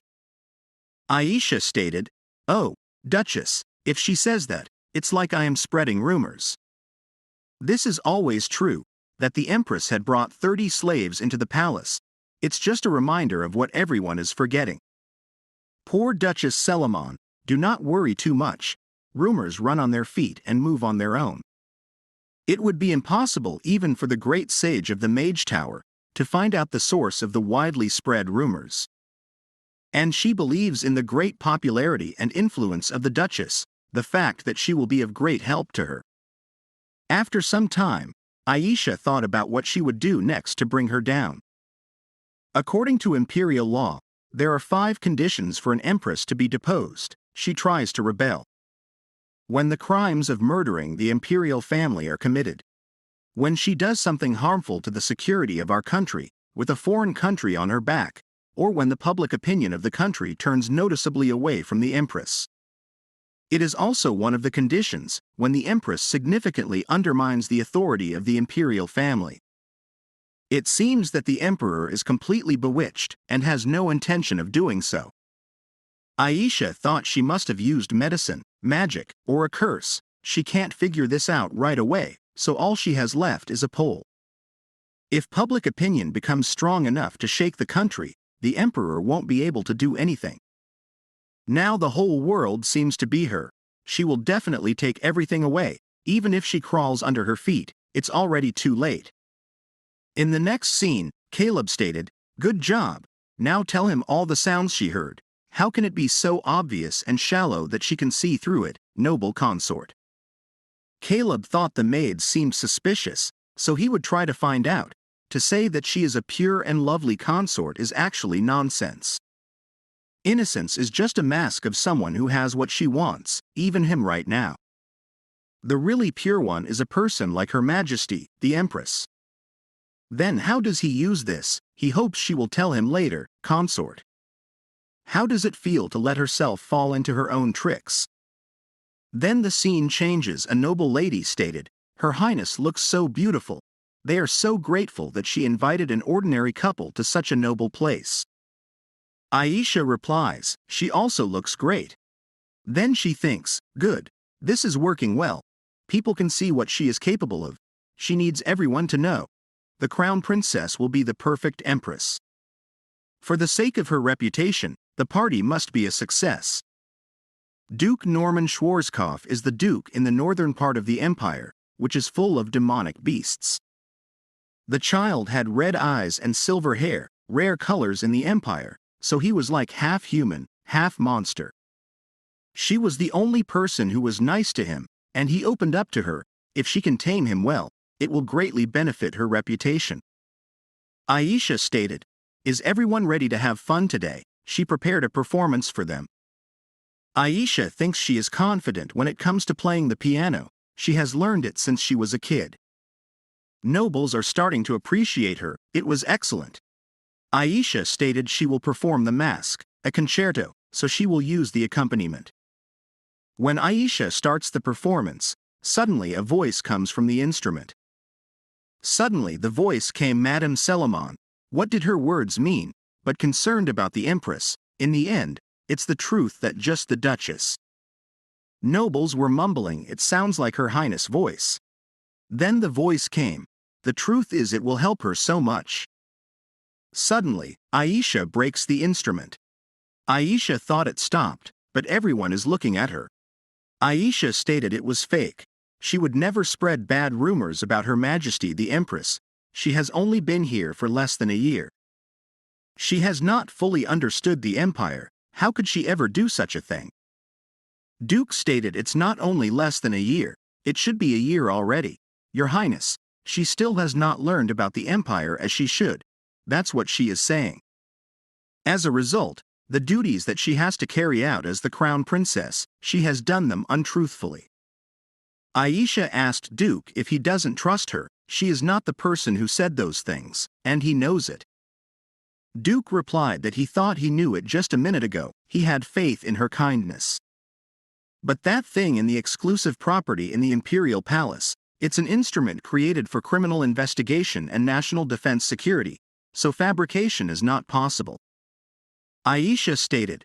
Does that mean he doesn't believe her? Is he saying that she made up false rumors about Her Majesty? Aisha thought she didn't expect Duke to show up like this, but it's alright, he will let it go once he sees her cry.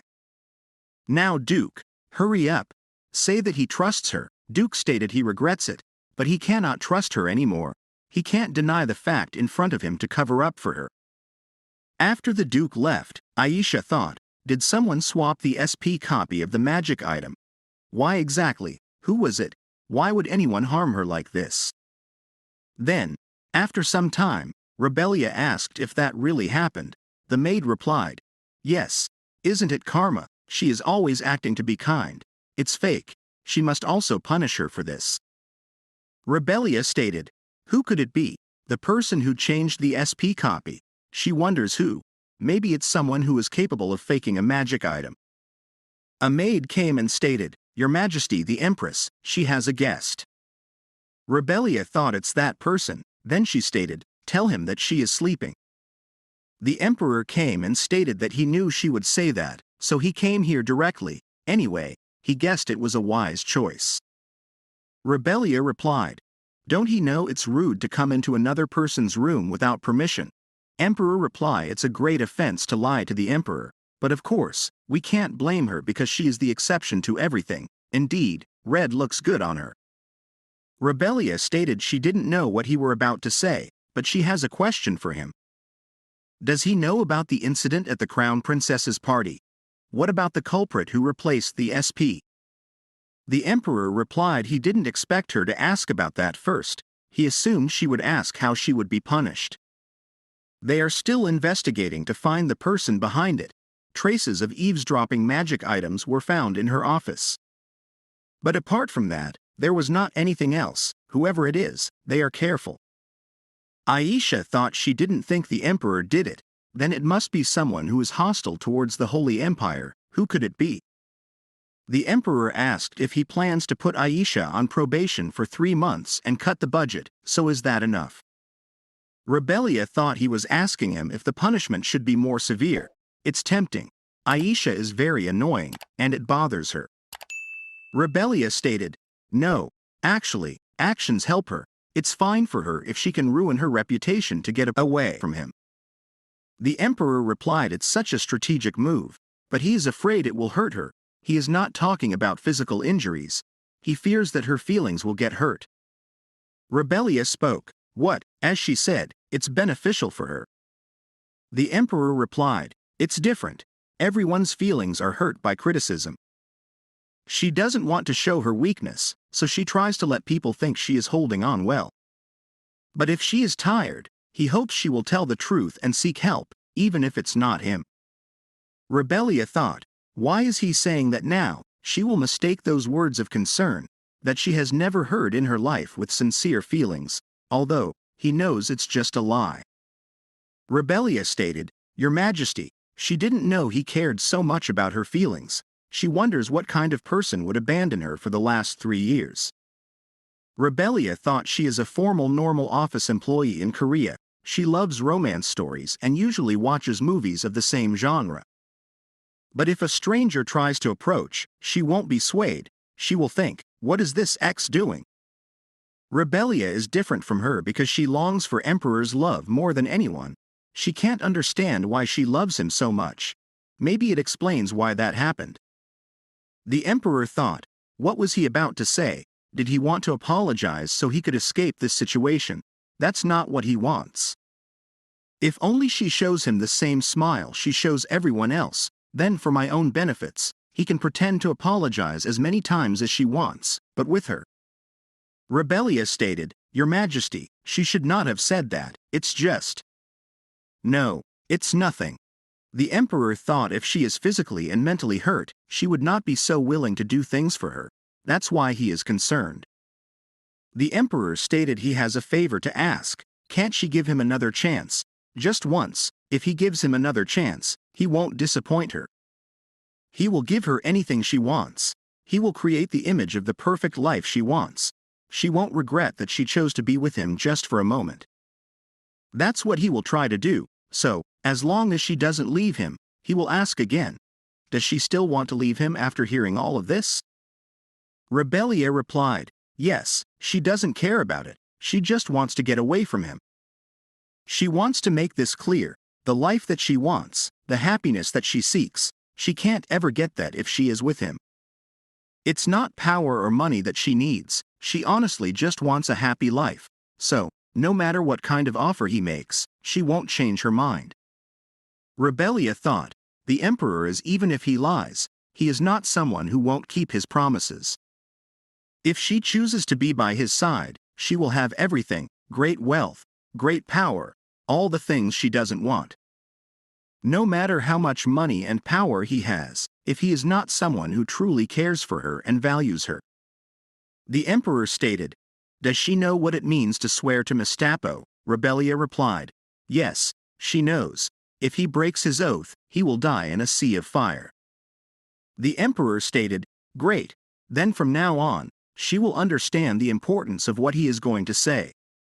He swears to Mestapo right here, he will not let her go, no matter what happens in the future. Rebellia shouted, what is that? How can he do this? The emperor continued, from this moment on, there are only two ways for her to get rid of, either she dies, or he dies. If he gives up on her while he is alive, it's okay for him to burn in the sea of fire in the world of immortality after death. Rebellia stated, he recklessly made such an oath to her without saying a word, cancel it right away.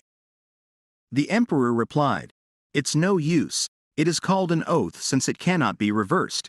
Just get used to being by her side. If she doesn't leave, she can do anything she wants. Rebellia thought she is doomed. Why did he swear to Mestapo? The maid told her she was wondering if the empress was going to sponsor this month as well. Rebellia replied, okay, this time the library and the hospital, she thinks it would be good to do it at the orphanages she mentioned last time. Rebellia thought he has been sponsoring for 7 months. She thinks it's okay to use it for good things rather than simple luxury. The maid asked if anything happened between the empress and the emperor at that time. Rebellia replied, the truth is he swore to Mestapo, trying to force someone to stay by his side is just an obsession. Rebellia thought it's time to change the plan. There is only one way to stand out, without thorough preparation. She would not be able to break through the palace security. An outsider who doesn't blink at the emperor's wealth and power. Suddenly, a maid came and stated they have a guest that came suddenly. Rebellia asked about an unscheduled guest. The maid replied that the person is Duke Norman Schwarzkopf. Rebellia thought in terms of importance, he is not a character greater than Caleb, the gentle guy who makes readers cry in the original novel. Rebellia stated it's okay, just call him in. Let's see what he comes to talk about. After some time, Rebellia stated it's an honor to meet him. Duke replied that he is also honored to meet the queen. Rebellia stated, why did the royal concubine's close relatives come here to find her? Duke replied, indeed, does the queen also think that he is a close consort of the royal concubine? Rebellia asked, is it not? Duke replied he will not deny it, but his visit to the queen this time has nothing to do with the royal concubine. He didn't come here to spy on the queen. Rebellia asked, so what for? Other than that, she really doesn't know why he is here. Duke asked if she remembered the St. Joshua orphanage. Rebellia replied that she remembers, she donated to that place, but what does that have to do with the Duke? Duke asked why she is donating such a large amount of money to that place. Rebellia replied whether she aids the orphanage or not has nothing to do with him. Because of that, he suddenly came here without an appointment. Can't he be aware of whose safety this place is concerned with? Duke stated shame on her. He didn't mean to say rude things, however, so many people listened to it, he can't explain, please take it back. Caleb stated no way. What purpose did he come here for? They can't leave 2 people alone here. Rebellia stated no, everyone got out a little bit. Then Rebellia stated she has asked them to leave as he wishes, please tell her the situation quickly. Duke replied, actually, He has an illegitimate child. Rebellia was shocked. Looks like she needs to mentally prepare for this. That's sure it's unintentional, isn't it? Duke replied the baby's name is Ernst. The people around seem to call the child a runt, and the child is currently living in an orphanage. Rebellia stated that he secretly investigated the person who anonymously funded the orphanage. Duke replied that's right. He thought maybe there was a conspiracy. Rebellia asked she want to know why he sent his son to the orphanage.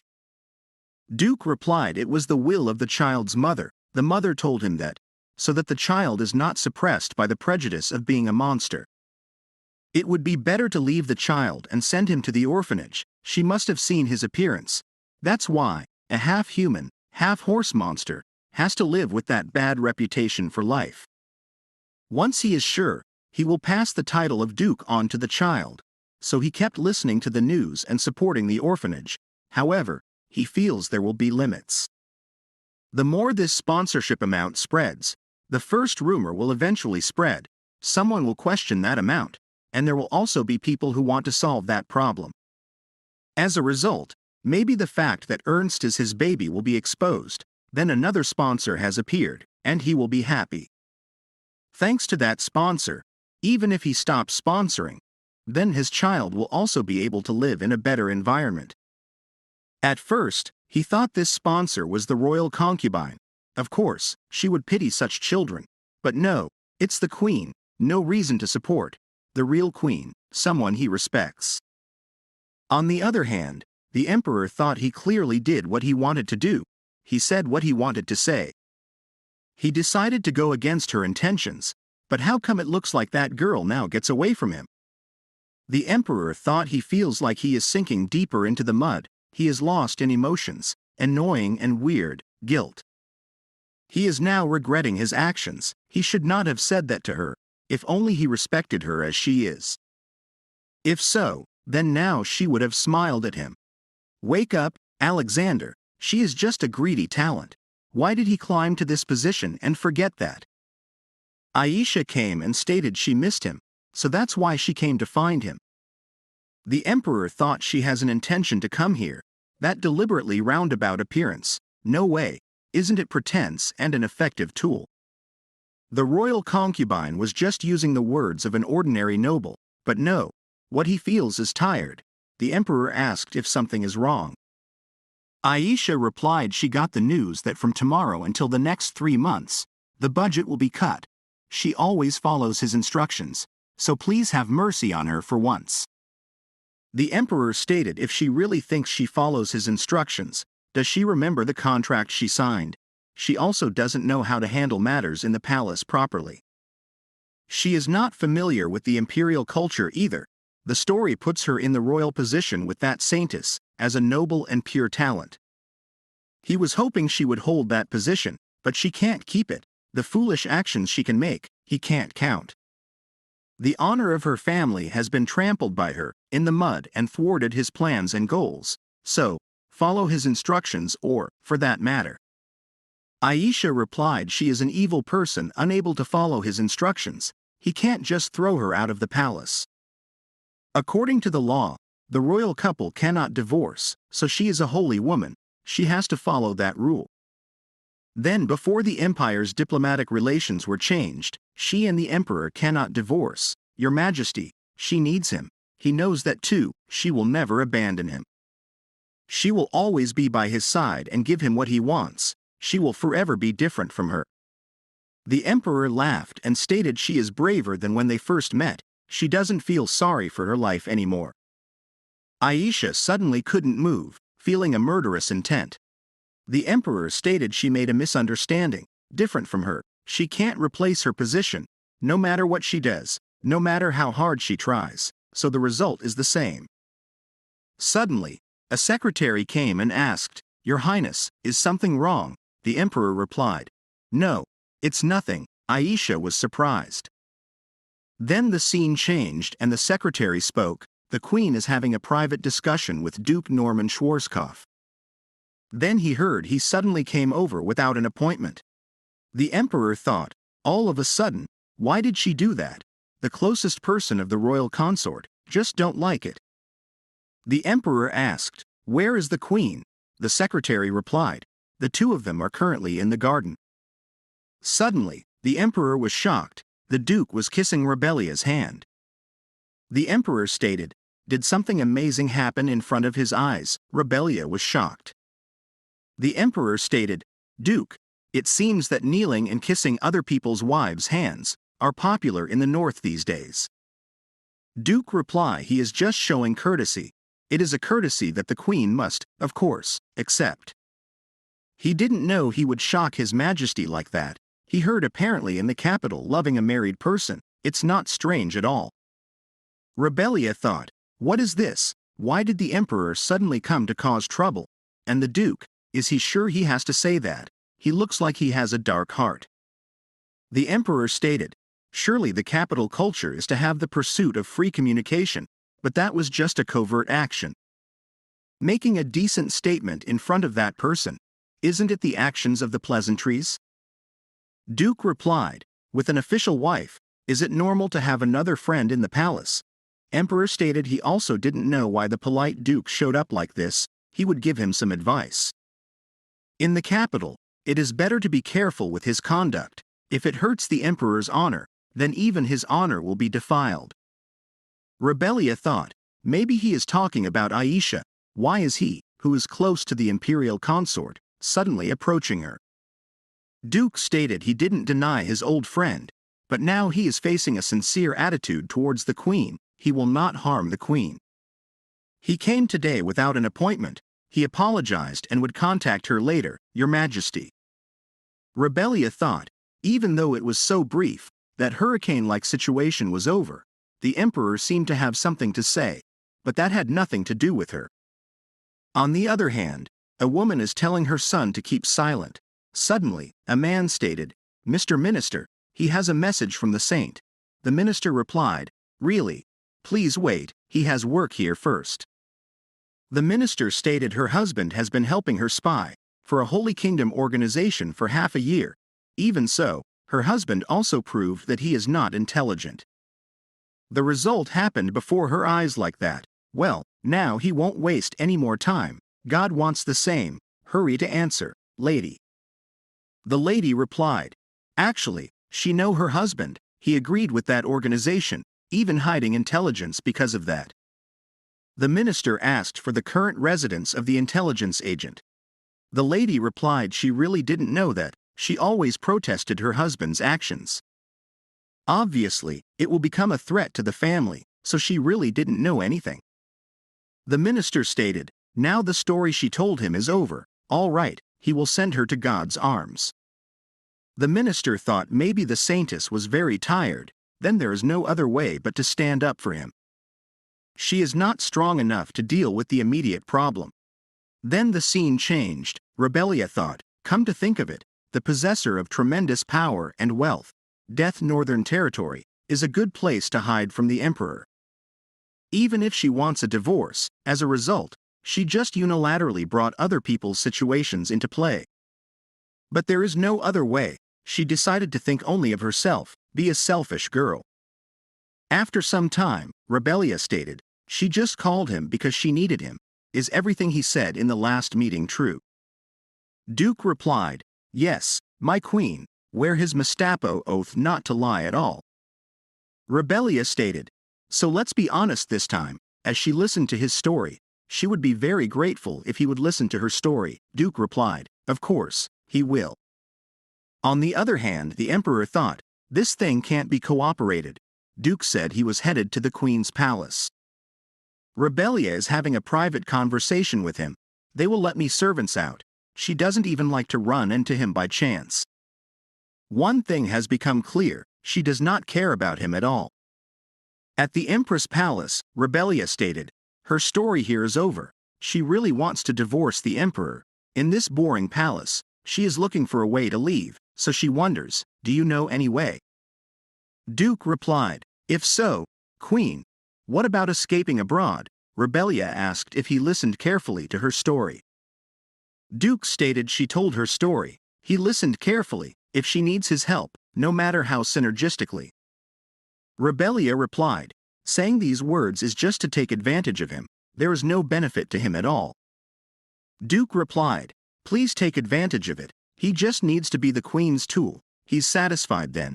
He is certain will become her most useful tool. After some time, the rumors about Rebellia and Duke were growing rapidly. Maids were mumbling that both of them had affair here. Caleb thought he had enough to worry about with the emperor. It looks like he had someone else to be concerned about. At the palace, the maids stated not to listen to any of the rumors going around these days. Rebellia replied she is fine. She is not paying attention to them. Rebellia thought she is actually worried to death about it. People were saying that she was having an affair with the Duke. It looks like the people here love rumors. Duke said that he was going to look into how to go to the duchy. He also told her not to feel burdened about this. She is not brazen enough to have someone who says they want to help her, for nothing in return, and stares at her with those eyes and not feel any sort of burden. Rebellia stated, did all of her things arrive from Aisha Palace? The maid replied, yes, keep all of the things that she is not using in the spare room for now. When Rebellia entered the Empress Palace, she was shocked and asked, what is he doing here? Emperor replied, it seemed like there was a commotion in the Empress Palace. Duke seems to come here fine. Rebellia thought it seems like he is coming to see her often these days. Then she stated, he is very courteous as well. Emperor stated that, as she must know, he is Aisha, right-hand man. He is not someone she should keep near her just because it's nice to chat with him. Rebellia replied it looks like Emperor is worried that she will become a lover, and that she will taint the imperial family's reputation. But he doesn't have to worry about that. She is not interested in love anymore. Emperor stated, Rebellia, Rebellia did not listen and told the maid, let's start organizing. Put everything from here to over there in the emerald room. Suddenly, a box came toward her. Rebellia was shocked. The next thing Rebellia heard was the voice saying, Your Majesty, is she all right? Rebellia was trembling. The emperor picked her up and stated they would find out after a checkup. Rebellia said, put her down, and Emperor replied that he couldn't be sure yet. The doctor stated, thank goodness, Her Majesty doesn't seem to have any injuries. He thinks she was just surprised. Rebellia stated she told him that she was fine, and it was nothing to make a fuss over. The emperor replied he was glad he brought her over here, and she was lucky she didn't get hurt. But what if she were hurt? Then she must have it treated as soon as possible. After some time, Rebellia spoke, saying she was fine this time, so there was no need to worry for her. The emperor stated it didn't matter what she thought, he couldn't help but worry about her, even if it's a 1 in a million chance. Just imagining her getting hurt is unbearable. Rebellia thought she knew the emotions he was exuding from his eyes right now. He wasn't pretending to be gracious, he was desperate. Those were the eyes of someone who had lost someone and did not want to lose anyone ever again.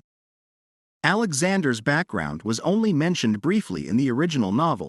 He was the son of the 17th consort, who had no power or influence. He was a prince in name only. His mother always told him to hide himself and not stand out, and it was a wise decision. The old emperor had become obsessed with religion and failed to look overheads the empire. The late consort did her best to protect herself and her son, but despite her efforts, she eventually died quite early. Princes and princesses pointed their swords at each other, and eventually, only a few candidates were left to succeed the crown. Alexander stepped out from the shadows. He had gathered his troops little by little after his mother's death, and suddenly attacked the imperial palace at the right time. Rebellia thought she felt sorry for him, but she had never thought of them to be in such a similar position. No, it's nothing to do with that. At the Aisha Palace, maids were mumbling that it seemed like he was in deep shock from what happened last time, but they hoped she regained her energy soon. Aisha thought, because they deceived her, everyone is on that woman's side. Suddenly, Aisha heard a voice calling her a saintess. Do she hear him? Aisha replied, yes, Father, she is right here. Father stated she didn't respond to all his attempts to contact her, so he thought the divine stone he gave her was broken. Aisha replied she was simply doing well. The emperor and other people were taking good care of her. she became the emperor once she got rid of that woman. Father said, "It's a sin to lie, he is sure she know this." Aisha apologized, stating she did her best, but father said she didn't have to make excuses. He's on his way to the empire right now, and plans on staying at the imperial palace as an honored guest from the holy nation. He will help her to the best of his ability, and they must push that foolish woman off the throne, crowning the right person as empress. This is God's will. Aisha replied she would trust everything he said and would do whatever he told her to. Father stated he hoped that's not a lie, and asked her to prove it by making one more contract with him. People were mumbling that Her Highness was secretly helping the poor, which is why an imperial poverty relief fund would be created. The Empress is very kind. She spends so much money on commoners. Honestly, it's very admirable. At the imperial palace, the emperor stated it seemed like everything was going well. A noble replied, "Yes. Do he think it will be all right? Her Majesty may be against her name being used." The emperor stated, "No, that's not likely. Rebellia is gracious to the weak. Even if the fund being named after her bothers her, she won't be against the establishment of a fund for commoners." The emperor thought he didn't know how it was revealed that Rebellia was helping the poor, but he must take this opportunity to increase her influence and prevent her from leaving. At the Empress Palace, a maid asked what she was going to do now regarding Duke Blanchett and the Count. Rebellia replied, "Yes, it's been so long since she last saw her family, so she want to look presentable." After some time, Duke thanked her for giving them such a warm welcome. Rebellia replied, "Not at all, Duke Blanchett, we are family." Rebellia thought they didn't come to see her for 3 years, and now they suddenly came. Rebellia stated, "What is it that they want to say?" Duke replied they are going through a difficult time in House Blanchett. They must sell the castle to repair their debt. They did everything they could, but there is nothing they can do now, so they need help just once. Rebellia said, "So that's what they wanted in the end, they want her to give them money." Rebellia threw tea at Duke and stated, how bold of him to say that when he sold her off. Why did he not sell their castle or land back then? That would have been better than selling their daughter. She don't care if House Blanchett declines or not, she is not their family anymore, they are strangers now. Rebellia thought she tried so hard to forget about them, and she thought she had forgotten all about them. But why are memories of them surging up now? Why does it hurt so much? This is nothing. So don't cry, she must endure this. Once she gets to the Empress Palace, then she can cry as she would like. The Emperor is watching her through the window, the Emperor thought her eyes. When the Emperor entered her room, Rebellia was crying. Emperor speak, he didn't know she was on bad terms with her family. It was his oversight for not being there for her. Most people are close with their family, though that's not the case for him. He assumed she would be close to her family as well. Rebellia asked why he chose her to be the Empress. The Emperor replied, for legitimacy. He wasn't a crown prince, he was merely the prince born to the 17th consort. What he lacked most was legitimacy. Her family's power, though diminished, was unmatched in legitimacy and history, and he needed that. Rebellia spoke, saying she knew, but he didn't need her anymore. No one questioned his legitimacy anymore, so why wouldn't it benefit him to depose her and make Aisha the Empress? Aisha is a saintess, and she is just a woman from a fated noble family. The Emperor replied that she is his Empress. 3 years ago, it's true, he saw her only as a tool for his status. That's certainly why he chose her, but he regrets that now, he regrets not treating her as she deserves. Today, he truly feels fortunate that she is his wife, though it may sound shameless to say so. Rebellia thought, why is he saying that? That's exactly what she has always wanted to hear. She wanted someone to set aside their pride and offer her a sincere apology. But why is he, of all people, saying it? He is the male lead of this novel, of this world, a person who is supposed to belong to someone else. Rebellia stated she hates him, she despises him more than anyone in the world. Why did it have to be him? Out of all the people in this world, why him? The emperor replied that he is sorry, he is really sorry, and she doesn't need to pretend to be strong. Rebellia thought she was tired. She cut ties with her family and stood on her own 2 feet. She was dropped in the middle of a completely different world and had to pretend to be someone else. Surely that must be why she finds solace in these words. After that, Rebellia fell asleep. The emperor thought, did his words only cause her more pain? After some time, Rebellia's father said, His Majesty, he can't do this. How could he send them away in the dead of night? They are the empress's family. The emperor replied that is precisely why he is only going this far, as a minimal courtesy to Rebellia. If Duke leaves on his own, he won't hold him accountable for the tears she shed. But if not, things could get rather unpleasant. The choice is yours. The next day, the high priest spoke, thanking His Majesty for the hospitality. He had come personally to receive him, and he didn't know how to express his deep gratitude.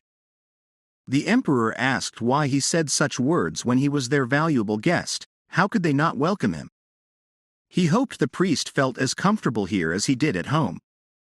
Rebellia thought about the high priest. He was a character who never appeared in the original novel, so she didn't know what kind of relationship he had with Aisha.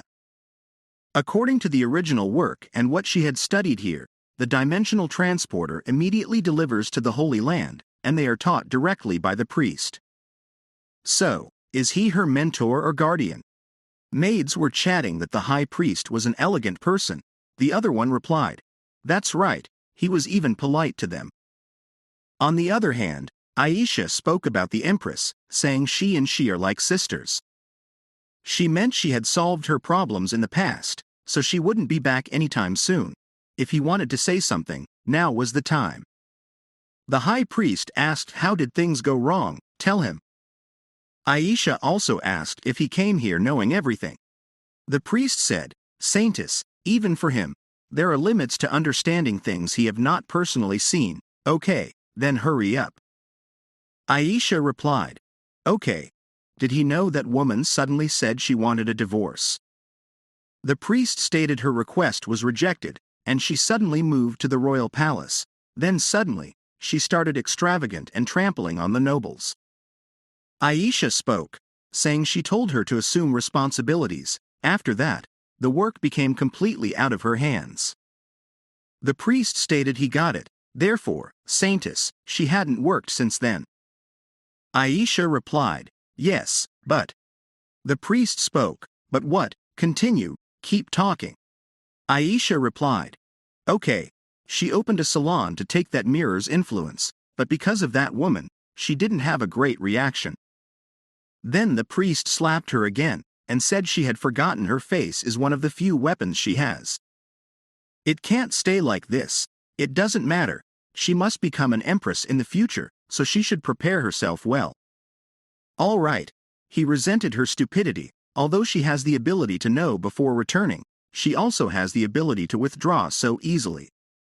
It's really pathetic, but don't worry, he will help her even if she is a pathetic person. So, she has no choice but to sign another contract with him in exchange for the complete annihilation of the soul.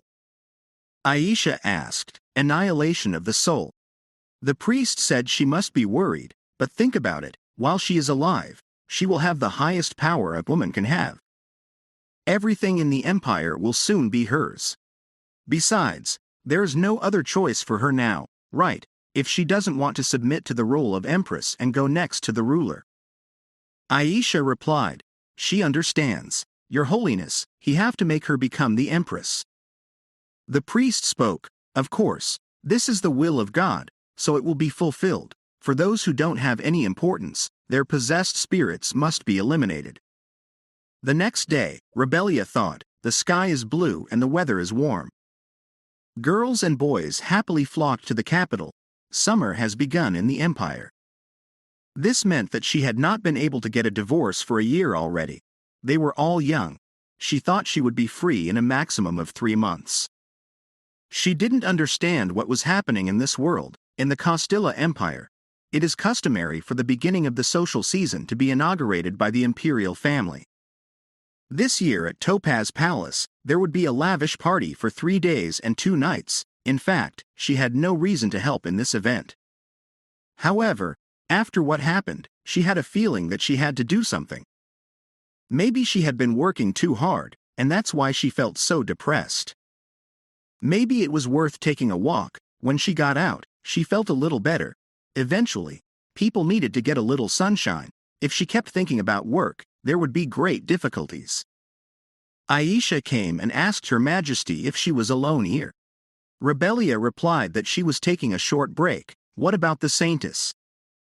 Aisha replied that she was doing a little tour of the high priest's palace. Rebellia understood, then thought Aisha had been strange lately. Was she feeling better now? It didn't matter. This was not interesting to her at all. The high priest spoke. Empire Moon, Your Majesty, he wanted to have at least one chance to meet her and talk to her. It seems that the governor facilitated this meeting. Rebellia asked, meet her? The high priest replied, yes, he really admired the way she loved and cared for her people. Aisha remembered she asked him if he was saying Rebellia was from another world. The high priest told her why she was surprised. A person with the same body but with a different soul, it might have happened to her. Aisha asked, what are the assumptions on this? It's impossible. It is not mentioned anywhere. There were no records of another dimensional traveler.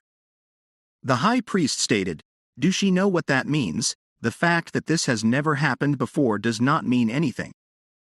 Thinking about it, are these beings like she and him, and can they live in this world? Aisha thought. So the high priest's words about this woman were true. She must have. Rebellia thought, what? Is the atmosphere getting weird? She feel uncomfortable for no reason. What is this? The high priest spoke. Think about that. Don't she think Her Majesty has changed a lot during this year? He heard that from the saintess. Her personality and taste suddenly changed. These values are shaped over the course of human lifetime. It's as if she has become another person. Rebellia was shocked and said, what? The emperor came and said, Rebellia, she is here. He was looking for her. They all gathered here without telling him. Aisha thought, this is frustrating. The high priest told her, this is the will of the Lord, so it will come. For those that are not important, they must get rid of that possessed spirit. The emperor asked, what are they talking about? Rebellia thought, this guy, where did he suddenly appear like this? She feels safe because of emperor's presence. No, that is not possible. Nothing like this could happen. She said, she think it is not good for them to stay here. The weather is very hot. High priest replied they didn't talk about anything important. They just greeted each other. The emperor spoke. Is that so? He thought priest was bothering the queen. Rebellia thought, what, isn't the high priest an important diplomatic guest? The high priest replied he understood. Maybe he really bothered someone who was tired from work. Rebellia said, what? No, this is not. The high priest apologized. The emperor stated, maybe it's better if they go inside. Rebellia said she was sorry, but she needed to rest for a while. The emperor said, allow him to accompany her to her room. The high priest thought the emperor did not care about the saintess. Then he asked His Majesty if he would allow him. He would like to talk more with the saintess. Her Majesty the Empress in the next time, he hoped he could meet her in better circumstances. After that, Rebellia asked, will everything be all right? He insulted the high priest because of her. The emperor replied he was very friendly with her. Rebellia stated about that, then thought the high priest, she still didn't understand what happened because he was a saint from the kingdom. He probably knows how she can return. Will he really help her? His relationship with Aisha also seems strange. Aren't they supposed to be close? The emperor spoke. She looked really tired. What happened? Rebellia replied. This, what might happen? She is busy right now. The emperor said the social season has begun. It must be difficult for her. Is there anything that he can do for her? At least he will do anything. After some time, Rebellia thought this had officially started. Today's event is a hunting competition, and there is nothing special about it. Men go hunting in the forest. While women gather together to pray for their safety and enjoy refreshing drinks, it's also about time for a little bit of romance. A maid said that was refreshing. When will she have a similar experience? Rebellia asked, is HSE not feeling lonely? The maid replied, no, Her Majesty is here. Rebellia thought they will not be able to talk during the event. She is sorry. All they can do now is follow her silently. Maybe a little fuss could help. Although she is standing alone, she remembers that she feels safe because of the presence of the Emperor, but she doesn't have any friends. His Majesty is also not here. Rebellia said, what's going on? Two ladies came and asked, Your Majesty, can we have the honor of sitting with her? If she don't mind, would she join them? Rebellia asked to join them. They meant her. Anna replied, yes, of course, if she finds it appropriate. Rebellia thought, what? Do they know Rebellia? There might be trouble in this case. Then Marilyn introduced herself as the Viscount's second daughter. She told her she read about her in the journals. The Empress cannot imagine how happy she is meeting her in person. Rebellia thought, for some reason, she feels like déjà vu. She remembers someone who looks like her, but she does not know these girls. No need to worry. The other girl, Anna, introduced herself as the Baron's eldest daughter. She has always read about Her Highness in the journals. Rebellia stated, really, the two of them might know her, but it's my first time seeing them today. Sitting with people she just met is. Then she thought, look at that girl with high expectations. A maid said there are just a few seats and should prepare everything for her. Marilyn said, just this once, she cannot believe it. This is a dream come true. She will never forget this day forever. The maid said she thinks it's best to connect the seats, one on this side and the other on the other side. Her Highness, she was thinking of her while making this sandwich. Try it and let her know what she thinks. Rebellia thought in the novel, she ate what they served her and told them it is delicious. They told her that they could almost die from happiness for meeting her in person. Why are they so excited? There are even more people. Then she asked, what do they mean? She read about her in the journals. Anna replied, yes, she read all the articles about Her Highness' achievements, whether it's about her punishment for slave traders, or her victory over the Marquis who committed an unjust act, everything including making the relief fund. Rebellia thought, now she understands. She was pushing for a divorce, but everything did not go as planned. In these girls' eyes, she appears as a great person. She feels embarrassed because she feels like she is deceiving them. Rebellia stated, she thinks that both the ladies misunderstood her. She is not as good a person as they think. Of course, she is not a perfect empress. Marilyn spoke, that is not true. She is her role model. She really wants to be like Her Highness. Rebellia thought she gradually got used to this type of reaction. Then she said, despite what she says, this might have a negative effect. The Countess came and greeted the Empress. Rebellia asked who she is. The Countess replied she is the host, Countess Liliana Hurst. When Her Highness was a child, she was responsible for teaching her manners for 2 years. Rebellia thought, is this woman seriously one of Rebellia's acquaintances, and said, it has been a while since they last met. The Countess stated she felt embarrassed to say this. She is here to give her advice. Look around her. The noble ladies are expressing their resentment. It is not good for Her Highness to be seen sitting with this type of young ladies. This does not look good. Anna spoke. Sorry, she is really sorry. They did not know that, and they did not notice. Rebellia asked, what is she saying? Is the way she is with these ladies insulting and embarrassing? The Countess replied, yes, that is correct, for Her Highness and the Empire family honor. Rebellia stated, how exciting. If the royal family honor is so weak that it could be destroyed just by hanging out with some ladies, isn't it just right to let it be destroyed? Countess, be careful of what she says in front of her, who stands before the Countess. Think about that. Countess spoke. What? How could she say something like that? To repay her loyalty to Her Highness with this insult, she truly cannot believe this, considering she was a manners teacher. She cannot ignore this. How could she say something like this? Does Her Highness truly enjoy being around ladies like this? Rebellia replied, enjoy. Is there any other reason not to enjoy? Yes, she enjoys spending time with them.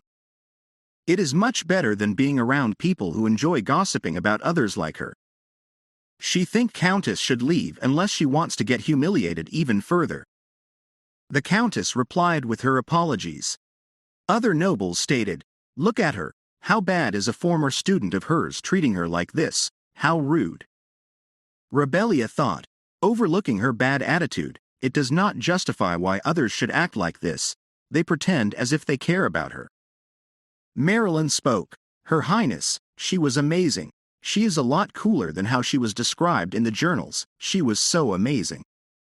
She thought that the Empress being with them would cause her trouble, but she said she enjoyed spending time with them, she could not be happier than this. Rebellia replied, "Wait, she thinks they misunderstood, what she said earlier was not for the young ladies." The Emperor came and asked what she was talking about, she seemed to be having fun. Both girls stood up, the Emperor stated, "No, relax, please take a seat, he just wanted to see the Empress." Rebellia spoke. "What?" the ladies said to each other. Did she hear that? She did not expect the Emperor to be this romantic. She heard that he promised to capture the biggest monster in the competition for Her Highness. And she heard that he tied up with Duke Norman. The Duke and the Emperor got so excited that there is no prey left. Rebellia stated, "No, this does not make any sense." The Emperor replied, "Perhaps the rumors have already spread out." Rebellia asked, "Wait, is that true? Why?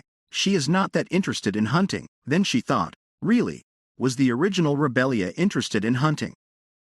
The Emperor replied, "That is because if there was someone else to win the first place, then she would not pay attention to him, and he does not want that to happen. He is too greedy, and he does not want to share her with anyone else, he is speaking honestly." The other noble ladies started chatting, "So the rumors are true. His Highness loves the Empress, not the Queen. It is probably like that after that incident." One of the ladies spoke, "How ridiculous, she need not pay attention to these talks." Aisha replied, "Yes, she is fine. Truthfully, he is cold towards her for a misunderstanding, she knows they all are good people. She does not understand why, he has a kind heart." Aisha spoke while crying. The other noble lady said, "Don't cry, everyone now is enchanted by the Empress, but they will realize what she truly is." Aisha spoke, "Thanks to her, she has strength now." After some time, Rebellia thought, "Wow, what a suffocating atmosphere." She asked him to walk around, because she was afraid that he would talk foolishly again in the presence of others, and she had nothing to talk to him about. Things were so awkward. The Emperor stated he was really surprised. He couldn't believe she was the first to suggest they take a walk together. Of course, this was likely because she wanted to get people's attention off of him. Rebellia said he gets that, and he still talks about that nonsense. The Emperor stated, "Anyway, he like what's happening now, going for a walk, that has not happened for a long time." Rebellia thought, correct, the Emperor is the ruler of the empire, for those who wear the crown. Free time is a great luxury, but that's none of her business. Then she asked, "What was that just now?" The Emperor told her to go back, "This could be dangerous." Rebellia said, "This is a fox." The Emperor stated they should be wary of wild animals in this place. "It seems like it escaped from the hunting area. Don't worry, he will deal with it right now." Rebellia replied, Do he understand?" "Wait," the Emperor asked, "What?" Rebellia said, "No, it's just not necessary to get. This doesn't seem harmful." Emperor said, "Okay." Then he thought, it looks like it fell into a hunting trap, as expected, she is a very nice person. Then he said, "Let's call someone to treat him." The Duke came and asked if she liked that fox. "He is here, Majesty." It was interesting to find out where he had been. Rebellia asked the Duke what he was doing here. The Duke replied he was looking for prey, and then he heard the voices of two people. Rebellia asked if he could let it go. The Emperor stated, "Is he saying that he lost his prey? It's nice to see how hard he tries to hunt, but don't try too hard. Catching one fox will not reduce the gap between them." The Duke replied, "What? He doesn't think the Emperor heard. At this moment, he is in first place in the hunting competition." The Emperor asked, "What did he say?" The Duke replied, "While His Majesty was absent, he has hunted some animals. Now, the person who made the biggest catch is him. Here's something else to say. The prey that he was looking for is not this little fox." Rebellia asked, "What, Rain?" The Emperor stated, "This is unexpected." On the other hand, the High Priest spoke, "Oh, poor thing. There is no doubt he must be afraid, but everything will be all right now. He won't suffer from that terrible monster anymore. Calm down and go inside, the Saintess is waiting for him." Then Aisha spoke. "He came." The person said yes, but why had she invited him? Aisha told him not to feel burdened, she just had a small request. The person said, "Request? He understands, but he is just a servant, he doesn't have any useful skills." Aisha replied, "Don't get nervous, it's just a really simple request, really simple. Tomorrow night at the party, could he please change Her Majesty's seat to somewhere near the lake?" The person asked why, would she want to do this anyway? Aisha replied, "Recently, there has been some talk about her. She is afraid that because of this, Her Majesty will be harmed. So she will try to avoid the situation, but if she was near her, then Her Majesty will get affected by it, and there will be chaos." The person said he will take responsibility and he will do his best, so please don't cry. Aisha stated thanks, she likes this, then thought things are finally starting to work properly now. At night, the maid said, "So this is their spot, what a nice view." Rebellia stated, "Yes, that's right." She was a little worried because she heard that the location was suddenly changed, not bad. She is feeling a little bit nervous, it's the first time she has been near the lake. The maid told her they were also feeling nervous, but is it okay not to contact those ladies? Rebellia thought about those two ladies, they tire her out a lot for some reason, and that pleases the maids. She said, "Well, these friends must have some plans to see each other separately." Emperor came and asked in his opinion if she invited them, they would come immediately. Rebellia spoke, "Let's stop talking about those ladies, why is His Majesty here, can he explain that to her?" The Emperor replied, "Because this place is quiet." Rebellia asked, "What is this nonsense?" Emperor stated, "Really, no one was interested in talking to him." Rebellia said no. "Does that make any chance? Stop spouting nonsense." "Wait, why does she have that look on her face?" Emperor spoke. "They don't seem to have any complaints from people towards her." Rebellia asked, "What about him? He is such an annoying person." After that, Rebellia spoke. "The lake at night has a different charm than it does during the day. It was good that she came here. By the way, Caleb, is his foot completely healed?" Caleb replied, "Yes, Your Majesty, he can't run yet, but now there is no problem with walking, it was all thanks to the Empress." Emperor stated, "She seems happy." The maid replied, "The Empress tends to care about this boy because he's young, there is nothing else." Emperor spoke, "It's fine. If the Empress is happy, then everything is fine." On the other hand, one person asked, "How is the situation?" The other replied, "Looks like someone else has joined the team." The first one asked, "Someone else?" The other one replied, "Well, he probably wants to hang out with them." The first person spoke, "Don't bother with that, they just have to focus on the task assigned to them." Back at the party, Rebellia asked, "There are no people here, shall they have a meal together?" Caleb and Casey joined them. Caleb asked, "What, us too?" Rebellia replied, "Yes, and His Highness, please join us too." Emperor asked, "Is he really too?" Rebellia said, "So what, should we eat without His Highness? It's uncomfortable with him just standing there. Don't hesitate, just come and sit with us." Suddenly, Emperor was shocked. Rebellia continued, "He just appeared and got on the boat." Emperor shouted her name and said, "Look out." The next moment, Emperor grabbed her, while Caleb used magic to defend them. Then he asked, "Your Highness, Is she all right? Rebellia asked. How can he? Emperor told her to calm down, they need to get out of here first. Then he asked, how long can he keep up this spell? Caleb replied, it won't take long, this is not something anyone can shoot, it's an enhanced magic arrow, hurry, they need to hide quickly. Emperor stated, did she hear? We need to go somewhere safe as soon as possible. With this much commotion, the knights will arrive shortly, let's just hold on till then. He redirected the boat. Rebellia said, okay, she will take care of the rest. Then she called, Casey, Aaron, get over here, hurry up and don't stop. Then too many arrows came from that direction.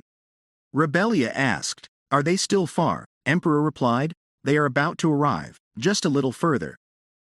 Then he said, now, everyone, get off and run inside, don't stop, keep running straight. Don't relax till they get inside. Rebellia said, Caleb, hurry. Then she spoke to His Highness. Caleb couldn't run. Emperor asked, what do she mean? The next moment, an arrow hit Caleb. Rebellia was running toward him. The maid said, this is dangerous. Don't do that, Your Highness. Emperor grabbed her and said, understand what she is feeling, but just wait a little further, help is on the way. Then the knights came. Rebellia thought, Caleb. The next scene, Rebellia thought after someone tried to kill her, what's left of Topaz Palace trip has been cancelled, and she had to cancel every outside affair and take rest for some time. Please, Emperor, tell her that they are doing their best to find the criminal that attacked them. And also Caleb said that they are lucky that he saved her. Still, it looks like he overused his magic powers to save them. He was in a coma like this for several days. Rebellia said, come in, isn't his situation concerning? She is still waiting for her son to wake up. He entered a coma, she just wants him to wake up. Then she thought, it's her fault because the last attack was meant for her, she is the empress, so the reason why the other kids were endangered was because of her. In the original work, this didn't happen, so this time maybe, it was a tragic incident because of her. Rebellia stated she needs to leave immediately, then thought she won't get involved with this kid anymore, not in any way whatsoever. She needs to leave a place where no one could find her, no one will get hurt, freely. Duke also came. Rebellia said she is sorry she summoned him here. Lately, she never had time for herself except for these times. She caused trouble in so many ways. Duke replied, no, since the last date, it's only natural to protect Her Highness. Rebellia said, correct, then asked, will there be any trouble in preparation? Duke replied he supposes he is thinking about the company surrounding her. The place is ready any time now. All she has to do is give the order. Rebellia stated, great, then please prepare, she will start working on him soon. After that, Caleb opened his eyes. On the other hand, the person who helped Aisha trying to run away while he heard voices like he is right there, don't lose him, he is allied with those who ambushed the Empress. The person thought, no, that's not true, he just did a favor for Her Highness, why is this happening? High Priest came and asked, dear brother, what's wrong? He looked troubled. After some time, the High Priest came. Aisha asked what brings him here. The High Priest replied that he knew she would be awake, even though it's late at night. Aisha asked how did it go, the person she persuaded to change seats. The High Priest asked who is she talking about. Aisha was shocked. The High Priest said he really doesn't know what she is talking about. Persuasion, the saint has never done anything like that, there is no one she met. Aisha replied, yes, he is right, she is sorry. The High Priest stated, it's okay, Her Holiness, it happens, he guesses she is tired from staying up this late. Aisha replied, yes, a little bit. The High Priest told her if she drinks some warm tea, she might sleep well, please wait a minute, he will boil it in a moment. After some time, the priest asked how does she feel now, feeling any better? Aisha replied, yes, she thinks so. The priest said, that's a relief, Well, then they should talk about the future. Have she noticed the level of the Empress's security? Aisha replied, yes, it's incomparable to before. Just looking at the number of people on the outside, that might not be all. The priest stated, is that so? It's unfortunate, but for now, it's better to wait and see the situation. Aisha asked, do she really have to kill the Empress? Would not it be too dangerous to kill her? Maybe they can just make her leave the imperial palace. The high priest stated, Her Holiness, she keeps saying foolish things as always, the Empress must die.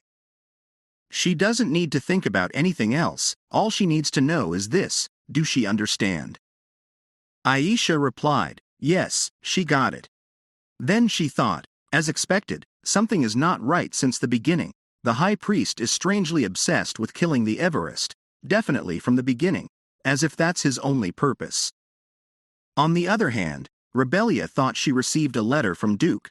At first glance, it seems like a simple greeting, so it's nothing special, but the main content is a report that says the preparations are almost complete. There really isn't much left now.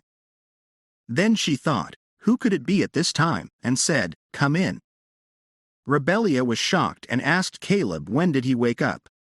How can he walk like this? It's a relief. Caleb said he is not late. Rebellia asked what does that mean? Caleb replied, Her Highness, he thought she already left, please take him with her. Rebellia asked, what is he talking about? Caleb replied, he heard it, that Her Highness is going to leave. He heard she's planning it with Duke. He knows he is not in a position where he can make requests. But Her Majesty, he was criticized for having useless legs when they tried to throw him out of the place, when he was barely relying on himself. At that time, the only person who reached out to him without any calculation or expectation of return, it was Her Highness, only Her Highness. Thanks to the warmth that Her Highness graciously bestowed upon him, he made it here, so please allow him to return the favor. Rebellia said, Caleb. Then Caleb also said she has seen what happened at the lake. His magical abilities are different from what other people know. He can be very useful to Her Highness. Rebellia stated, Caleb, he got hurt because of her. How can she see this is life again? She is not that shameless. Caleb said, she said she will never throw away. She made it sure to him when he first came to the imperial palace. Everyone's life has its own meaning. The meaning of his life is to serve Her Highness. He swore that his body, soul, and even a single blade of grass all belong to Her Highness. Rebellia thought for the sake of this little boy, she has to refuse his request. However, when she looked into his eyes, Rebellia stated, it will be dangerous standing by her side. Caleb replied he will be all right with that. Rebellia continued, it is difficult to deal with Emperor. If he gets caught, he never knows what could happen. Does he still want to come with her? Caleb replied, yes. Rebellia said, thanks. And thought she is sorry, she is a coward who can't leave him behind. When she looked into his eyes, she ended up being reliant on his kindness and eventually giving in. Please don't forgive her for being selfish. The next day, Rebellia thought, who on earth was the person who tried to kill her? If she thinks about it, Aisha is the most suspicious. But does she really have the capability to kill someone? It's true that Aisha is annoying and foolish, but she doesn't think she will commit murder, even if she doesn't know what Aisha is thinking. The maid spoke, come to think of it, Your Highness, why did the high priest decide to meet her? Rebellia asked, well, do she know anything about him? The maid replied, he is a remarkable person. When an epidemic spread in the Amska continent, he directly participated in relief efforts. The other maid added, he also founded the Alliance of Missionary Doctors, which travels to battlefields and treats all patients. The number of medals and awards he received is over 30. He is truly a living great man. Rebellia thought he really seems to be a very respected person, but why does she feel so uncomfortable? Is it because he is Aisha's acquaintance? The next scene, the high priest spoke, he is sorry for coming to see her suddenly, Your Majesty the Empress, and thanks for taking her precious time for him. After that, Rebellia spoke, she doesn't know what tea suits her taste, What he primarily ate in his hometown might be different here. She hopes it's not awkward for him. The high priest replied, "Thanks for her concern, he is adapting well. Also, Her Holiness has taught him a lot about the imperial culture." Rebellia thought, does Aisha, that foolish girl, even know how to teach? Anywhere looking at things like that, it looks like things are going well between the two of them. Was that strange atmosphere at that time just an illusion? The high priest asked, "Your Highness must be uncomfortable with him." Rebellia asked, "What do he mean by that?" The priest replied, "She has had a rocky relationship with Her Holiness, and he knows she feels uneasy with him because of it. Because he knows what happened between the two of them, they say Her Holiness has caused trouble." Rebellia asked, "Did he come here to talk about that?" The priest replied, "Yes, because he doesn't want the two of them to be at odds. Harmony and unity, that is what God loves most." Rebellia thought, these words are too fleshy, but something else feels a bit floaty.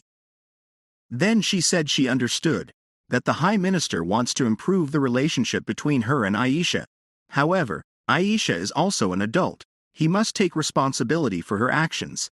The High Priest should not be apologizing on her behalf. The priest said, "That is not the case, Your Highness. He persuaded Her Holiness. He is just trying to suggest that why not she let her apologize to her in person. Of course, whether she accepts it or not is entirely at Her Highness's hands. He is not mistaken on this point." Rebellia replied, "That's right."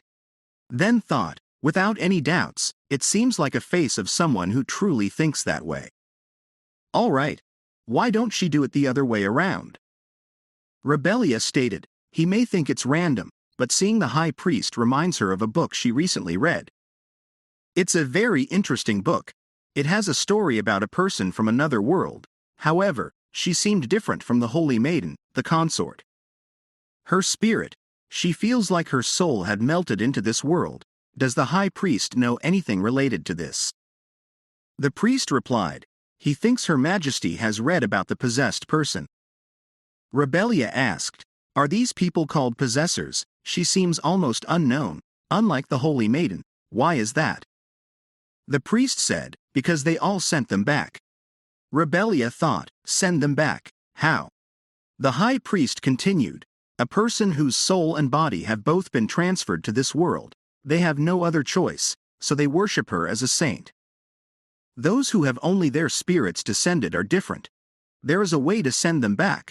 That's why, as they discover them, they are sending them back to their original world, so she probably doesn't know. Rebellia thought, good, he took the bait. For people like her, there is a way to return to the original world. If that's true, can she reveal the situation and ask for help? No, she should not be hasty.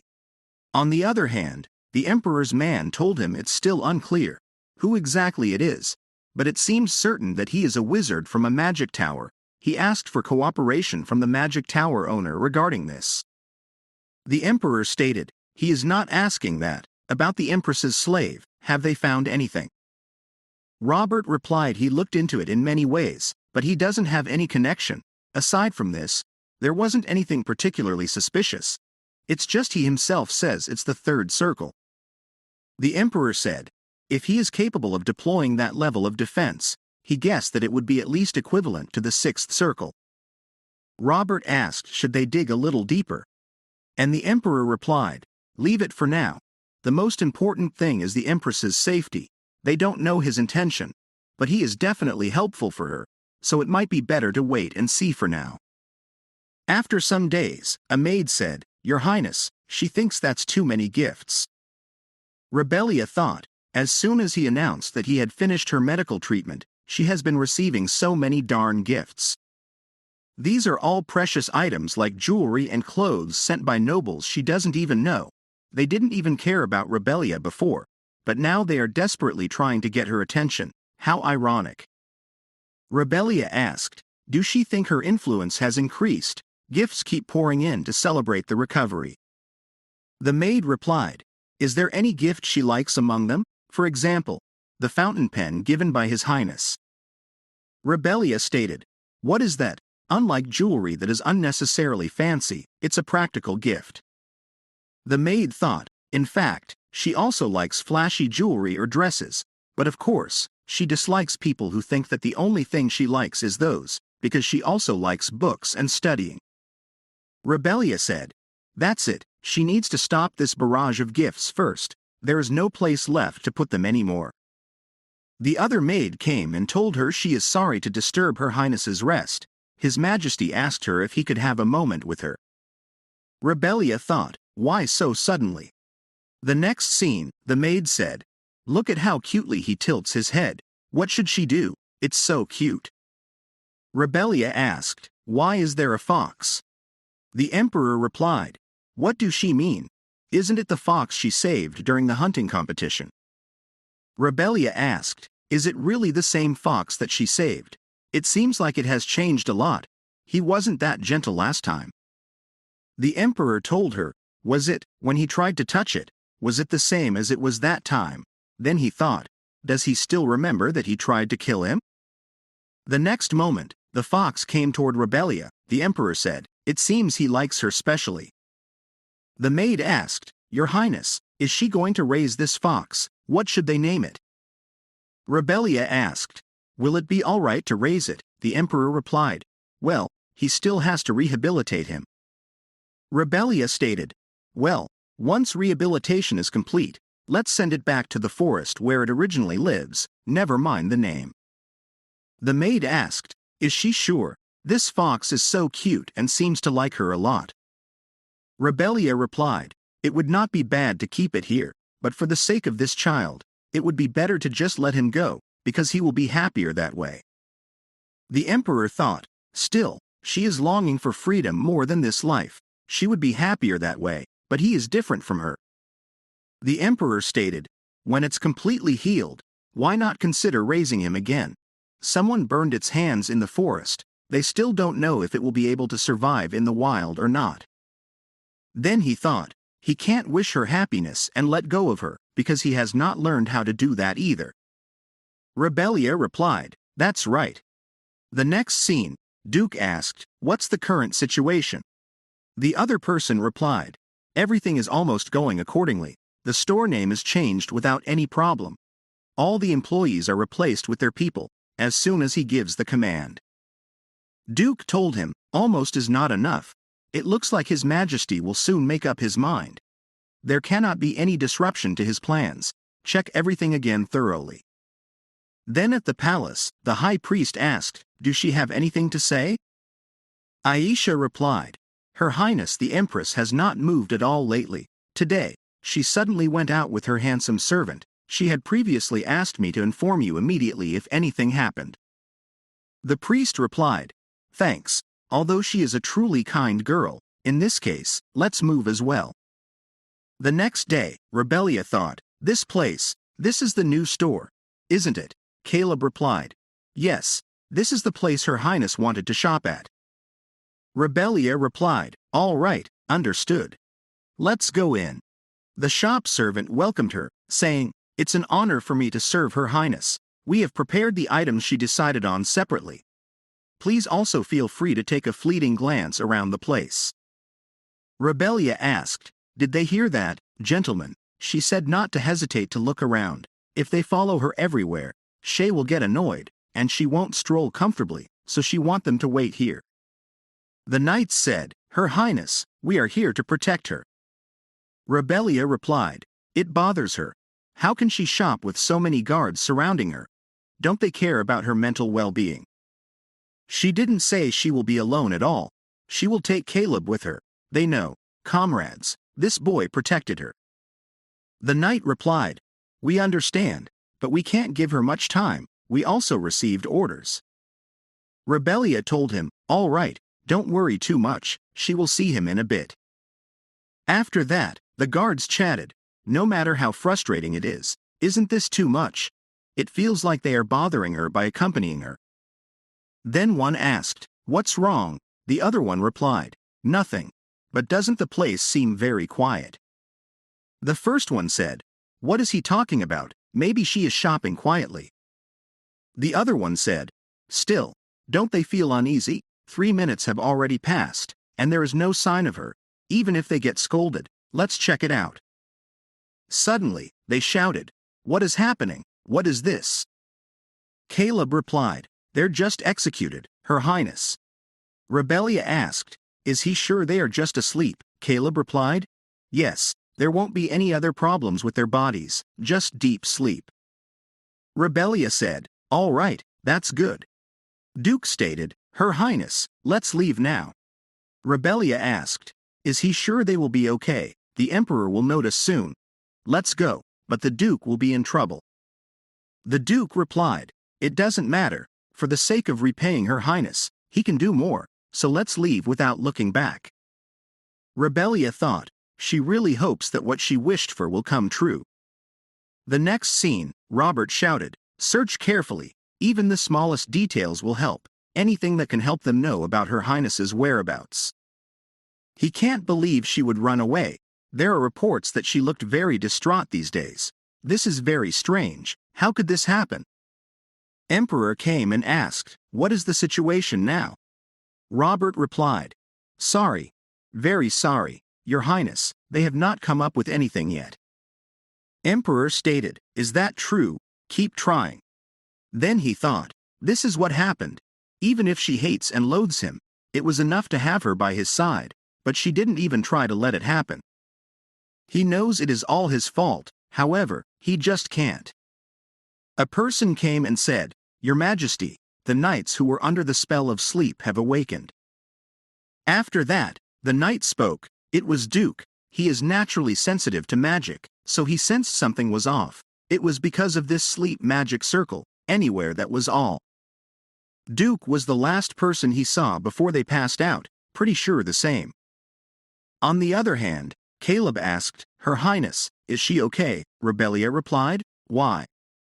Caleb spoke, "Just for some reason, he seems to have mixed feelings." Rebellia replied, "She thinks she made him feel anxious for no reason. Do not worry. It's fine. It's just a new feeling, no more." It was a stressful and difficult place to be in. Now that she has finally left, she wonders if it was that simple. Nothing. It's better to just think about the future. Let them forget what happened in the past, from now on. Then she thought, now she managed to escape and avoided the gazes of the palace people. But if everything ends really well, Duke would not have moved separately from them. Her fingertips are cold. Anxiety overwhelms her from the soles of her feet, because he knows he is someone who can't take it that easily. Rebellia stated, she doesn't think she is safe yet. Caleb replied, "Her Highness, she is still worried, isn't she? Is she afraid they will be caught soon? These thoughts are why she is having a hard time." Rebellia spoke, "Caleb, he doesn't have to worry about that."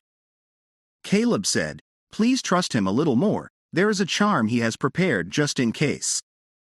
Then suddenly, the carriage jolted. Rebellia asked, "What on earth is going on, Caleb? Is he all right?" Caleb replied, "Yes, Her Highness." Rebellia asked, "Who are these people?" Caleb stated, "Her Majesty, he will cast the shield spell, so please lower your head." Rebellia thought, these are definitely not the people sent by the Emperor. This is not an attempt to capture her, but to actually kill her. But why? Who could it be?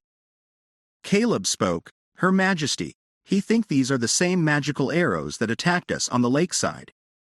Rebellia asked, "Is that really true?" Caleb replied, "Yes, it's the same magic as back then, so if it keeps going on like this, the situation might end up like it did back then." Her Majesty, he mentioned earlier that he has prepared a magic spell just in case, he might need to use it right now. On the other hand, Robert said, "His Majesty, please wait, it's not appropriate to fight against the Duke of the North with only those words as evidence. Especially when those words are from someone who has recently awakened from a magic spell." Emperor stated, "It's not only because of those words." Robert replied, "Yes, Your Majesty." Then he thought, it seems like His Majesty is not in a situation where he will listen to anyone. Robert asked, "Your Majesty, in that case, should not he at least make thorough preparations before leaving, at least have proper attire? He will prepare the armor right away." Emperor replied, "That's enough. Don't interfere anymore. He is very busy at this moment. He will leave the rest up to him. He will listen to him once he return." After that, Robert said, "Everyone, get yourselves together from now on. Send a knight to follow the emperor quickly for now. Also, check out the room of the child that Her Majesty cherished.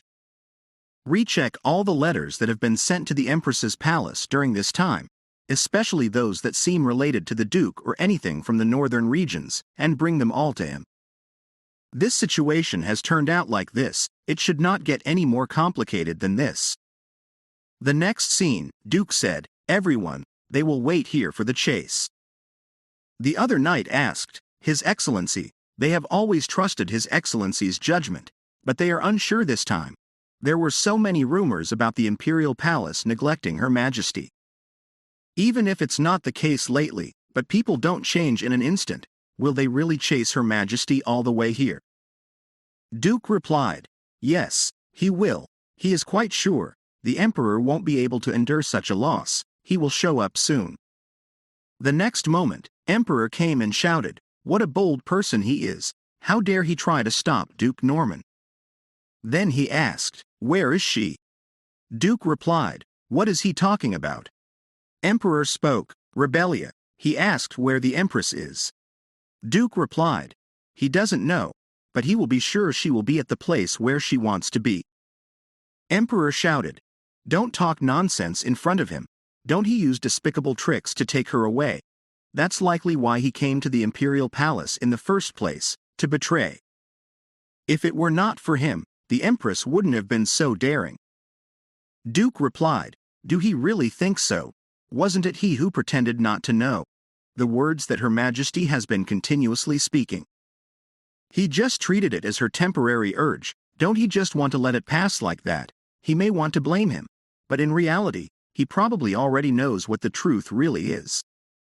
It was His Majesty's own actions that led to this situation." Suddenly, Emperor tried to attack him, then Emperor said, "He knows nothing." Duke told his knight to stay back. Then he thought, "It's indeed impressive. Is this the Emperor's skill, a tyrant who seizes the throne by force and rules without hesitation through fear? But if he is hesitating like that, then it's settled. He might be able to delay his steps, just for a moment. Her Majesty, if they had more time to talk, perhaps they could have become good friends with each other. That's his only regret. But if they meet again someday, then." On the other hand, one of the attackers said, "Whoever the wizard inside is, he is really quite a nuisance." The other one replied, "Don't get too angry. Unless that guy is an archmage, how long can he hold out? That shield will break soon too." Caleb spoke, "They just need to not miss that moment." Duke was shocked. There was a big blow of light. Emperor thought, "Rebellia." It has been 2 weeks since the Empress disappeared. Most of those who chased the carriage that was fleeing were captured by the imperial troops and locked up in prison. However, but all of them took their life before the interrogation began. The Empress's whereabouts were still a mystery. No, actually, everyone had a feeling that Her Majesty may have already. "Robert, speak, Your Majesty, please excuse me," Robert said. Then he thought, "It reeks of alcohol, at this rate." The Emperor stated, "I was wondering who it was, but it is you. Excellent, you came just in time. I've run out of alcohol. Go and fetch me some more." Robert spoke, "Your Majesty, please stop." The Emperor asked, "Stop what?" Robert replied, "What you are doing right now. All you have been doing is drinking since that day. Everyone is worried. I am sure Her Majesty does not want you to live like this either. Strange rumors are spreading as well because you have abandoned your political affairs." The Emperor stated, "Get out. I don't want to bicker with you right now. Get out." After that, he thought, "I already knew. Even if you did not tell me, I already knew." On the other hand, knights were chatting. "So, the rumor is true. Which one are you talking about? There are so many rumors these days," one knight asked. The other replied, "You know, the one about the Duke. I heard he was given the death penalty. Goodness, what will happen to the north if he is killed?" The Duke thought, "Your Majesty, please, be safe." In the next scene, a lady spoke, "Here, I'll give you some more." Rebellia replied, "Thank you." The lady said, "No problem, What are neighbors for? How is your brother doing? Rebellia replied, Thank you for worrying about him. He is doing a bit better, I'll come again soon. The person asked, Darling, who was that? The lady replied, It's someone who came by a while ago. She was passed out near the forest with her brother, they're just children. After that, Rebellia said, I am back. How do you feel? Do you feel dizzy? Caleb replied, I am sorry. I am supposed to go on errands.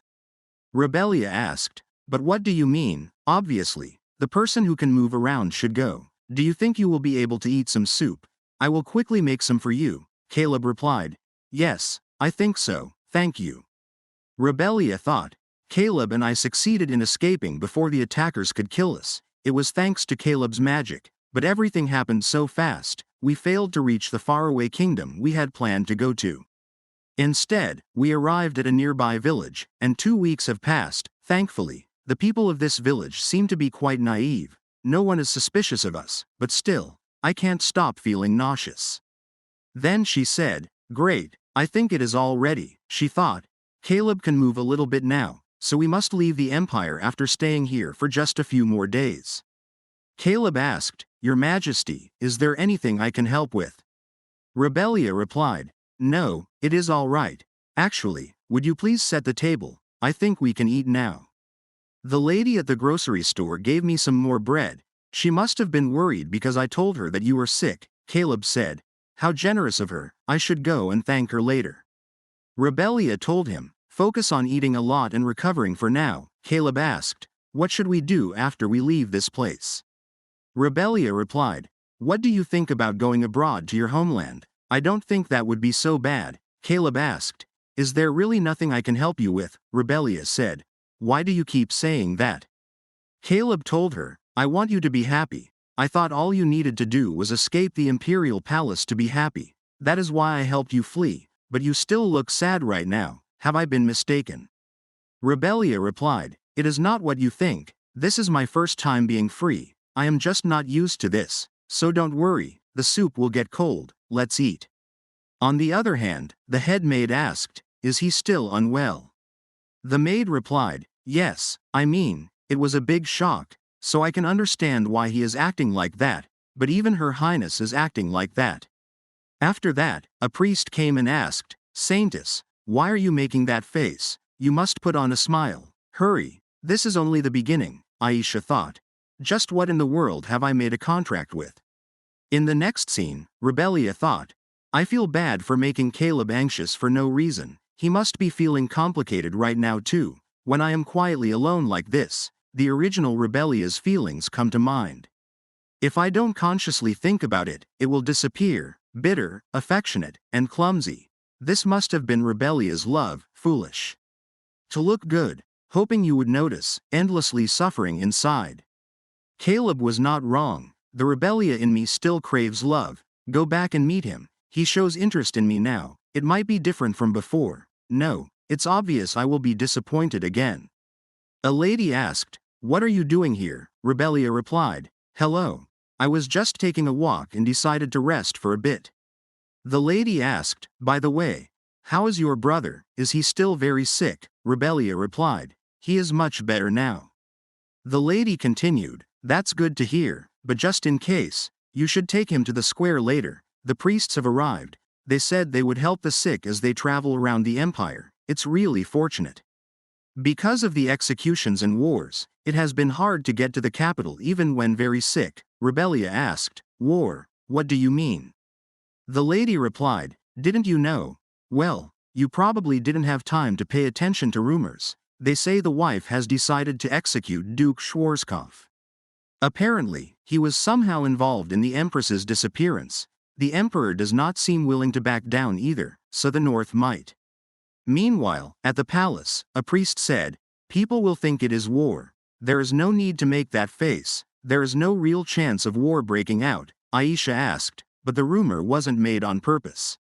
The priest stated, No, this is not a rumor we created. The Emperor staying locked up and drinking all the time breeds anxiety.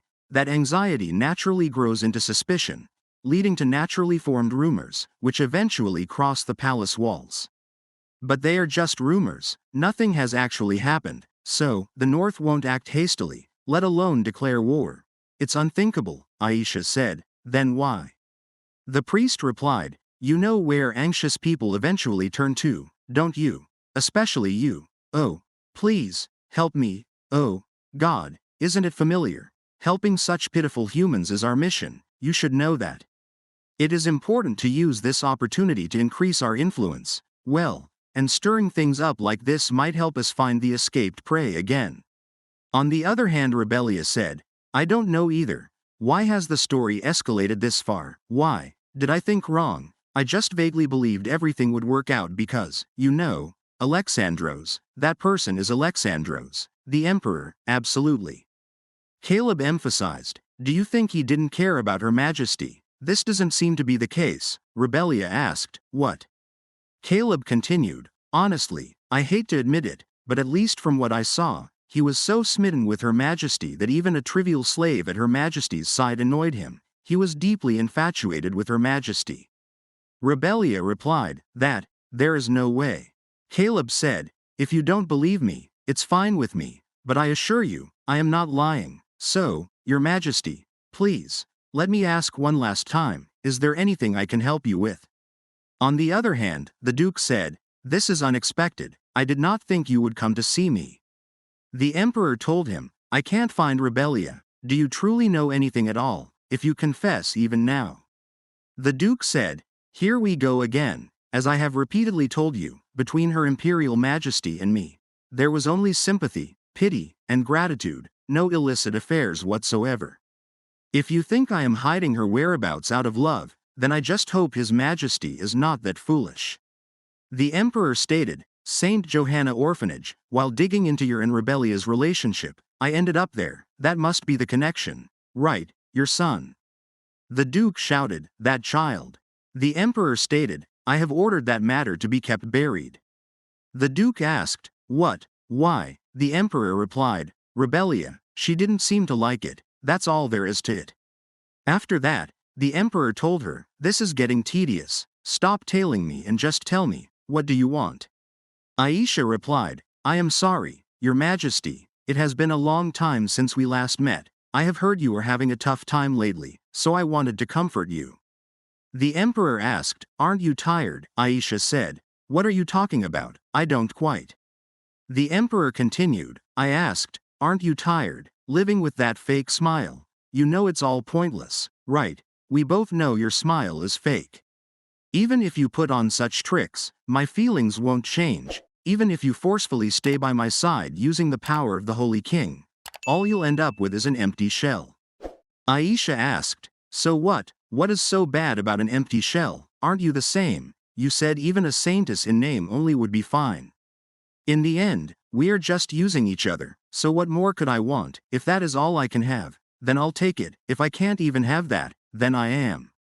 The Emperor stated, how pathetic. Aisha asked, what did you say?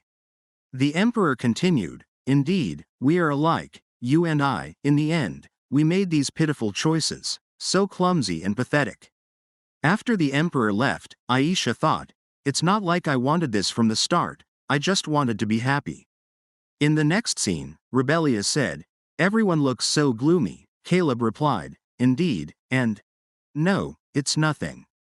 Rebellia asked, if I am too late, what should we do? If he doesn't intend to listen to me, if what I am doing ends up negatively affecting these people, if he doesn't intend to listen to me, Norman dies, and nothing changes in the end.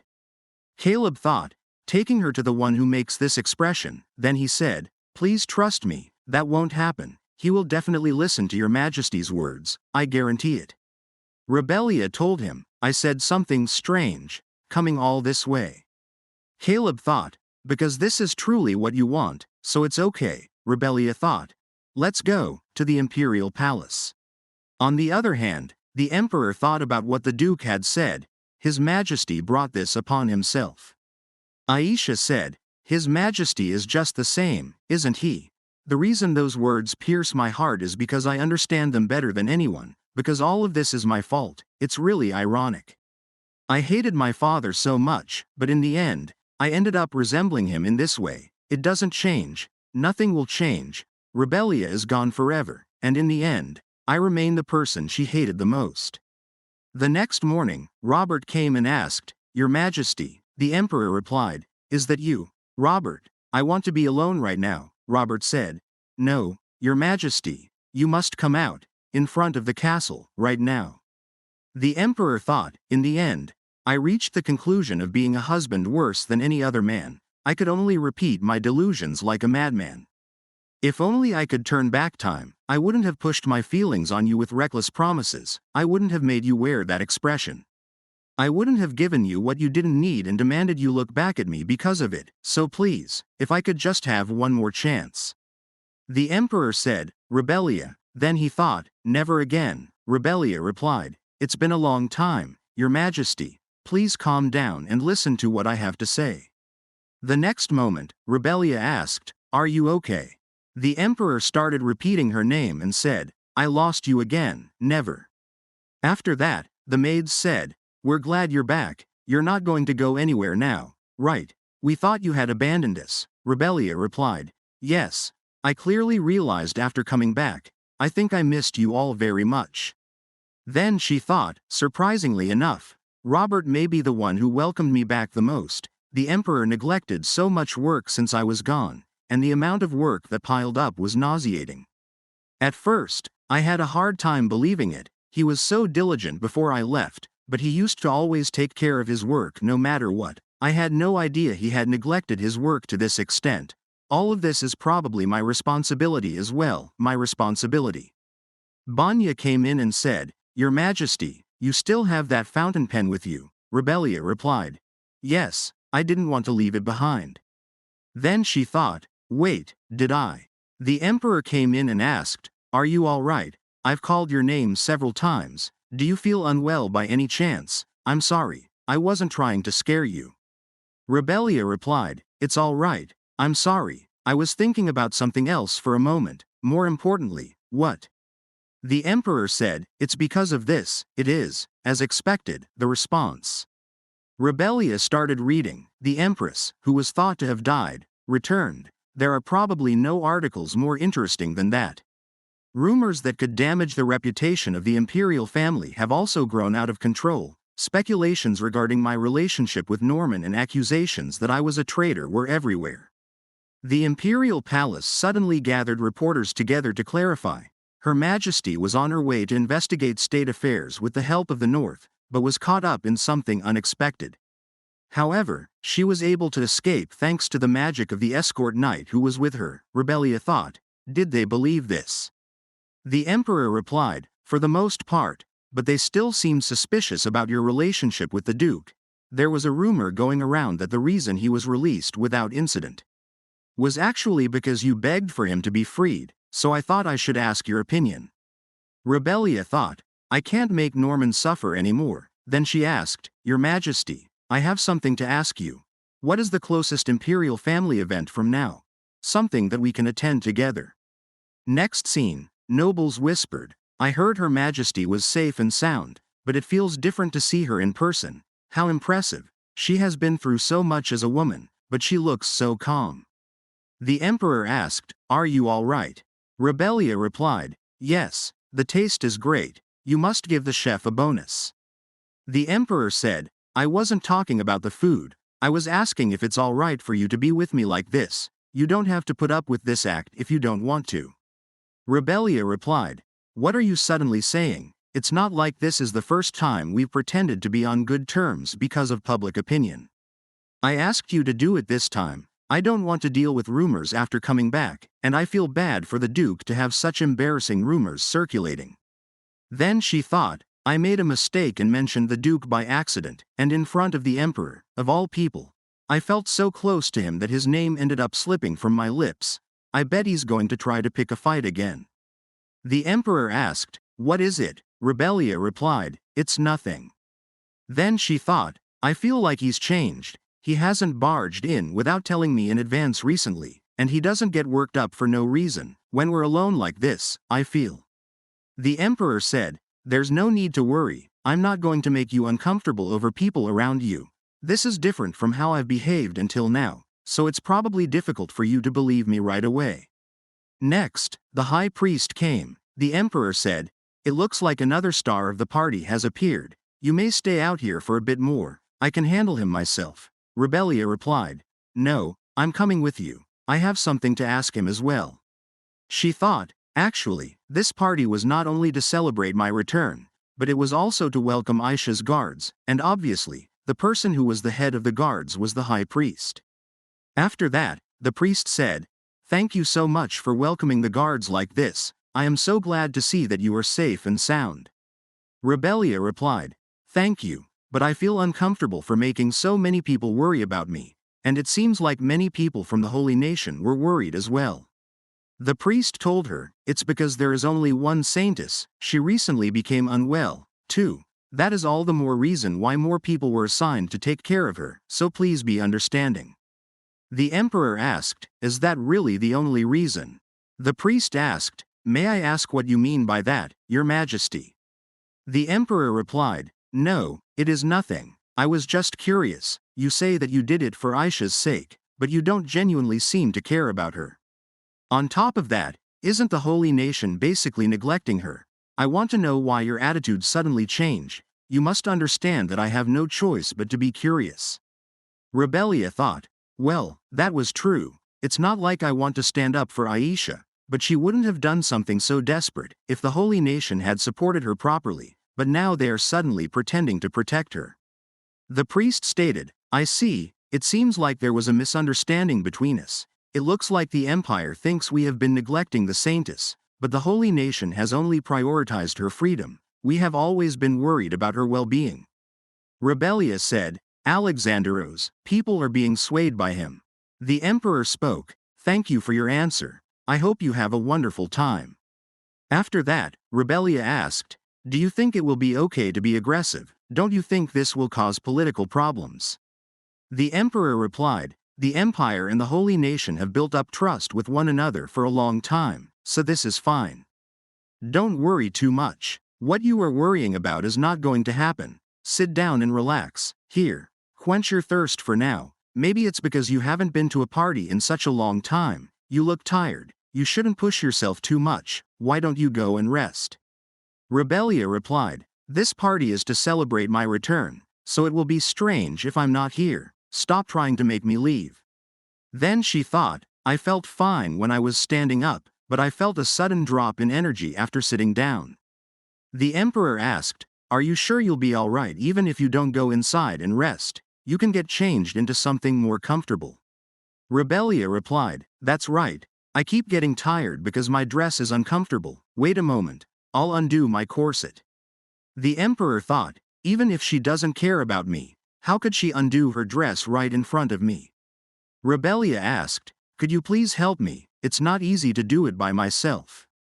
The emperor laughed and said, "All right, I'll help you. Would you turn around for a moment? Is this all right? Does it feel more comfortable?" Rebellia replied, "Yes."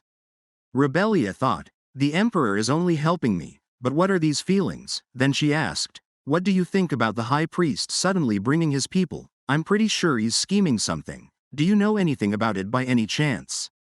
The emperor asked, "How much do you know about my birth father?" Rebellia replied, "I'm not sure. I can only say that I know as much as everyone else does."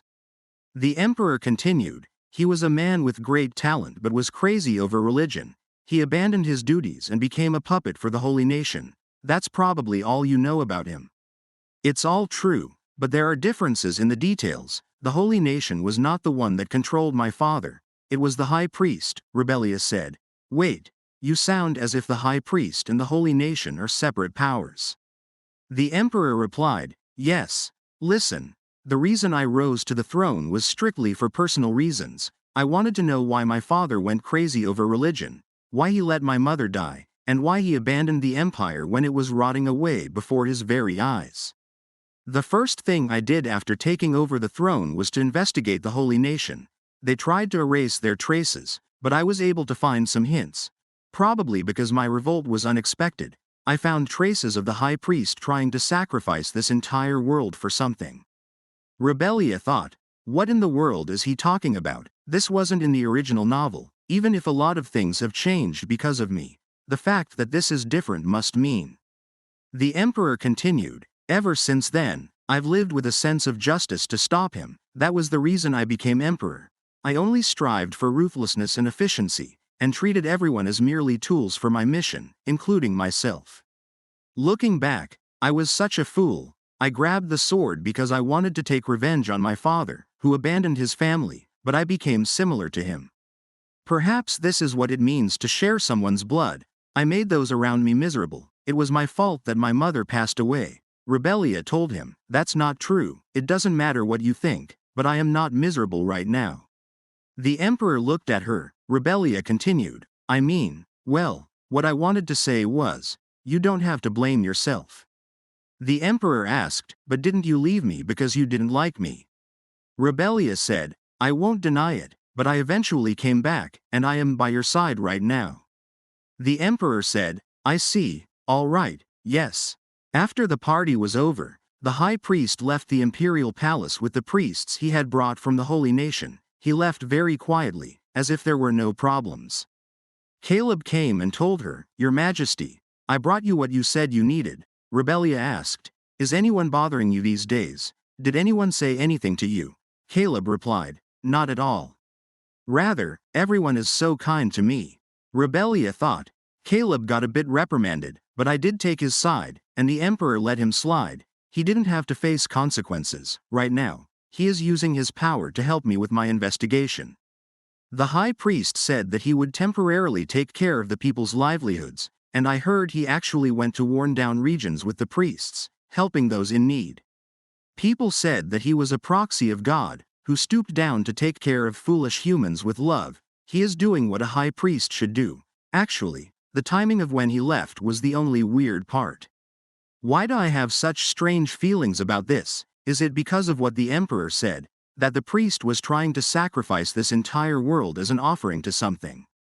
Caleb asked, "Your Majesty, could you please tell me why you are investigating the high priest's activities? I have lived in some of the places the high priest is visiting. All of those locations are where mana is gathered." Rebellia asked, "Mana?" Caleb replied, "Yes, there are places where mana naturally gathers. All of the places he visited were like that. Perhaps he is drawing on that mana to do something." Rebellia asked, "Is anything coming to your mind?" Caleb replied, "Nothing is certain, so I don't know the details either, but there is something that feels odd. I can only make this assumption because I used to live in those places, but the high priest is neither of those. If my assumptions are true, then how could he know about all of this?" Next scene, Robert came and asked, "Your Majesty, Her Majesty is requesting an audience with you. What should I do?" The emperor replied, "What do you mean? Rebellia wants to meet with me? Hurry and let her in." Rebellia spoke, "I am sorry for interrupting you when you must be so busy." The emperor replied, "No, it's all right. Anyway, is there a reason you brought that punk along with you?" Rebellia spoke, "I would like to remind you that Caleb and I are not." The emperor said, "I'm okay with that now. I was simply asking why you brought him here." After that, the emperor stated, "So you're saying that the high priest seems to be scheming something in the empire with magic. Are you sure? He is not a magician. He is a priest. How would he plot something with mana instead of holy power?" Caleb replied, "I don't know. This is only my hunch. I need to investigate further to give you the confident answer that you want, so please give me official permission to look into this." Rebellia asked, "I am begging you as well. Who knows if this could be evidence for something?" The emperor said, "All right." Rebellia asked, "Really?" The emperor told her, "The spies I've planted near him have all been found out, so I had been looking for another way to keep an eye on him anyway. So, Caleb, how much support do you want? Tell me how much money or how many people you need." Rebellia commented, "You're readily doing what I asked you to do. I'm surprised by what you're saying right now because I thought you hated Caleb." The emperor replied, "Of course I still dislike him, but you took him with you when you left the imperial palace. That is how much you trust him. I merely trust your discernment." Rebellia replied, "Thank you." Then she thought, "The high priest is doing things near the imperial palace right now, but the priests that he brought with him may be moving in a wider range. I heard that priests appeared in the village where Caleb and I stayed for a bit as well. I have no idea what they were doing there." The emperor stated, Robert, I'm thinking about sending a letter to the north, what do you think? Next scene. A maid told her, you should come outside. Aisha replied, be quiet, I told you I wanted to be alone today. The maid spoke, but Her Majesty is here to see you. The maid said, what should I do? Rebellia told her, you may go now, I will handle it from here. Then she added, I have something to discuss with you, and this door can't block me, you know that, right? So stop being so stubborn and open the door. Aisha opened the door and said, come in. Rebellia spoke, you should have opened it earlier. Then she thought, her room is a mess, it seems pretty dusty too. Has she not let anyone in for a while? Aisha said, here, drink this. Rebellia replied, thank you. Aisha continued, I didn't put anything weird in it, you can just drink it. Rebellia stated, I have something to ask you about the high priest. Aisha asked, what? What about the high priest? I don't know much about him. Rebellia thought, I've figured a few things out by inadvertently meeting with her often. She is incapable of plotting something. She is childish, sloppy, and quite simple, so she wouldn't be great at keeping a poker face. But it becomes very obvious after a certain point. Even now, she is breaking down. Rebellia continued, I already know he is scheming something. The emperor knows this as well. His activities are suspicious for a high priest, and he seems to know places too well. It's as if someone gave him secret information about the empire, and I think you are the one who did it. Aisha asked, why do you think that? Do you have evidence? Rebellia replied, not yet, but I bet everyone could make this assumption. Choose wisely. I will be going now. Aisha stated, not everyone can be like you. Some people can't undo what they did. Rebellia told her, that may be true, but still, you must try. You have nowhere to go anyway. After that, Aisha thought about where to go. Then she remembered a moment from the past when the priest asked her, don't you want to be loved? Aisha thought, when I saw him for the first time, I thought he was very beautiful. I had always been rejected and persecuted, so I lived as if I could not be loved. But unlike me, he sparkled, his voice was so soft, his hands were clean, and he spoke so kindly to me as if it was natural for him to do so. Then she replied, yes, I don't care if it's a lie, I want to be loved. The priest said, as you wish. Aisha thought, it was too late when I realized something was wrong. She asked, you're going to send me to the empire in the real saintess's place, but I don't know anything about what a saintess must do, so that's going to be impossible. The priest spoke, don't worry too much, I've completed all the preparations for you. Now, saintess, you should say thank you, because she was foolish enough to reject God. You have become able to fulfill this duty. Aisha thought, I was afraid. He had already extracted the saintess's memories from her brain with magic, and I had to make them mine. Her knowledge about this world, her friends, her family. And what she learned when she was little, I replayed her memories to become her, because I don't want to end up like the real saintess. The priest stated, saintess, you will be repaid for your sacrifices and efforts, you will gain all the riches in the world, and everyone will praise and love you. So keep in mind, there is no need to feel guilty as you attain your perfect life. Aisha thought, God, please, if you really exist, please guide me as to what I should do from now on. What should I do? On the other hand, people were chatting nearby. It's clear they're rich. Why do they keep searching through this neighborhood? Do you know anything? The other person replied, what should I know? All I did was let them in so they could look around because they offered me money, but something feels off these days.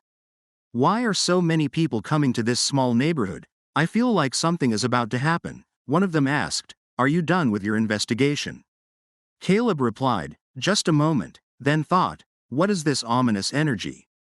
Next scene, Rebellia thought, Aisha clearly knows something, but judging from how frightened she looks, I don't think she's going to open up easily. Benaiah came and said, Caleb came back just a moment ago, but something felt a little off about him. He seemed very hasty as well. Rebellia replied, I see, why don't you call Caleb here? After that, Rebellia spoke, I'm sure you must be tired from the long journey. Aren't you hungry? Would you like to eat something before we chat? Caleb replied, no, I think I should report this to you first. Rebellia said, yes, go ahead, what did you see? Caleb replied, as I expected, The place was full of impurities. I pretended to help people and covered it with divine power. But when I lifted my divine power a bit, there were a bunch of suspicious magic symbols. I couldn't decipher some of them, so I asked the magician's tower for help, and they held true to their reputation. They recognized the spell right away. Your Majesty, the High Priest is a dark magician. Rebellia thought, dark magician, wait, was this part of the original novel? No, it can't be. This is so random. The flower from another world. I'm sure the comments would have gone crazy if the story unfolded like this, but I don't remember. Caleb asked, Your Majesty, what is wrong? Just a moment, I will call for someone.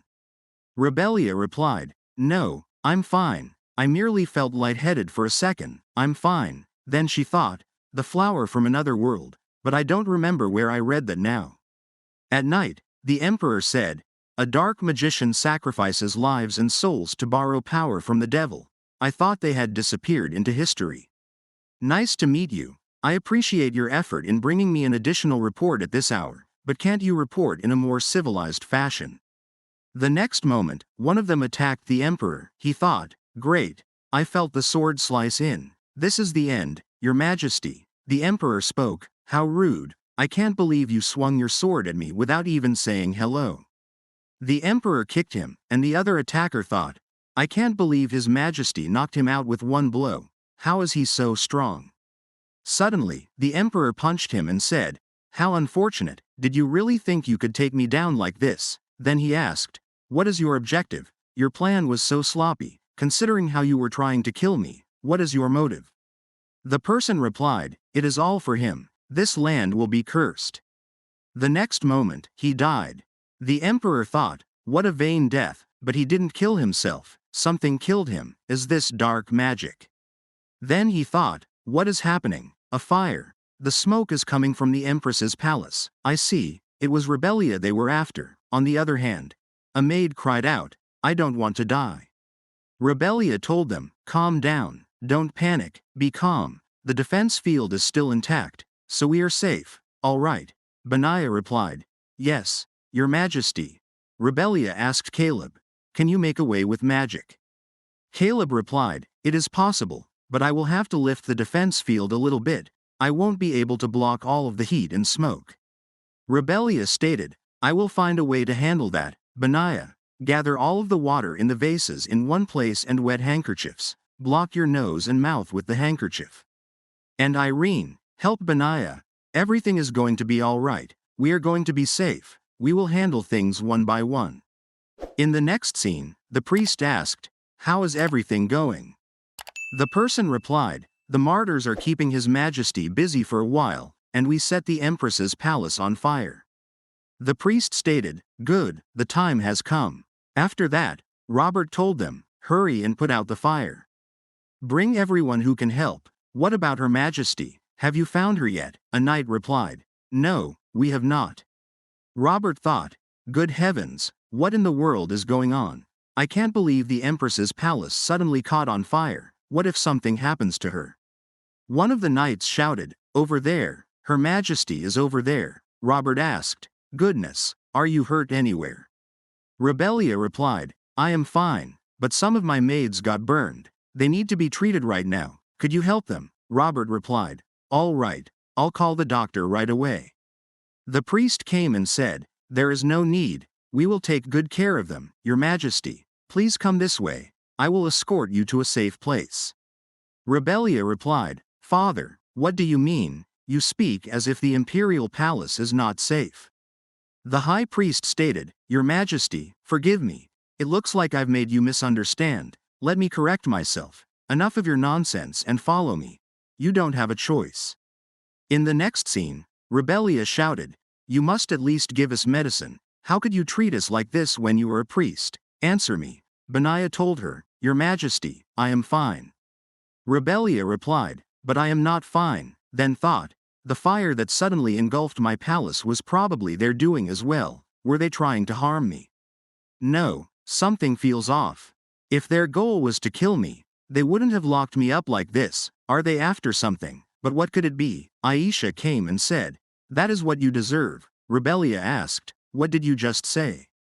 Aisha replied, you should not have come back. This would never have happened if you hadn't. If you had decided to live a quiet life in the countryside somewhere, then the Empress's palace would never have caught on fire. Therefore, this is all your fault." Caleb shouted. "What in the world are you?" Rebellia interrupted. "Wait," then asked, "Is that all you have to say? Did you come here to laugh at me?"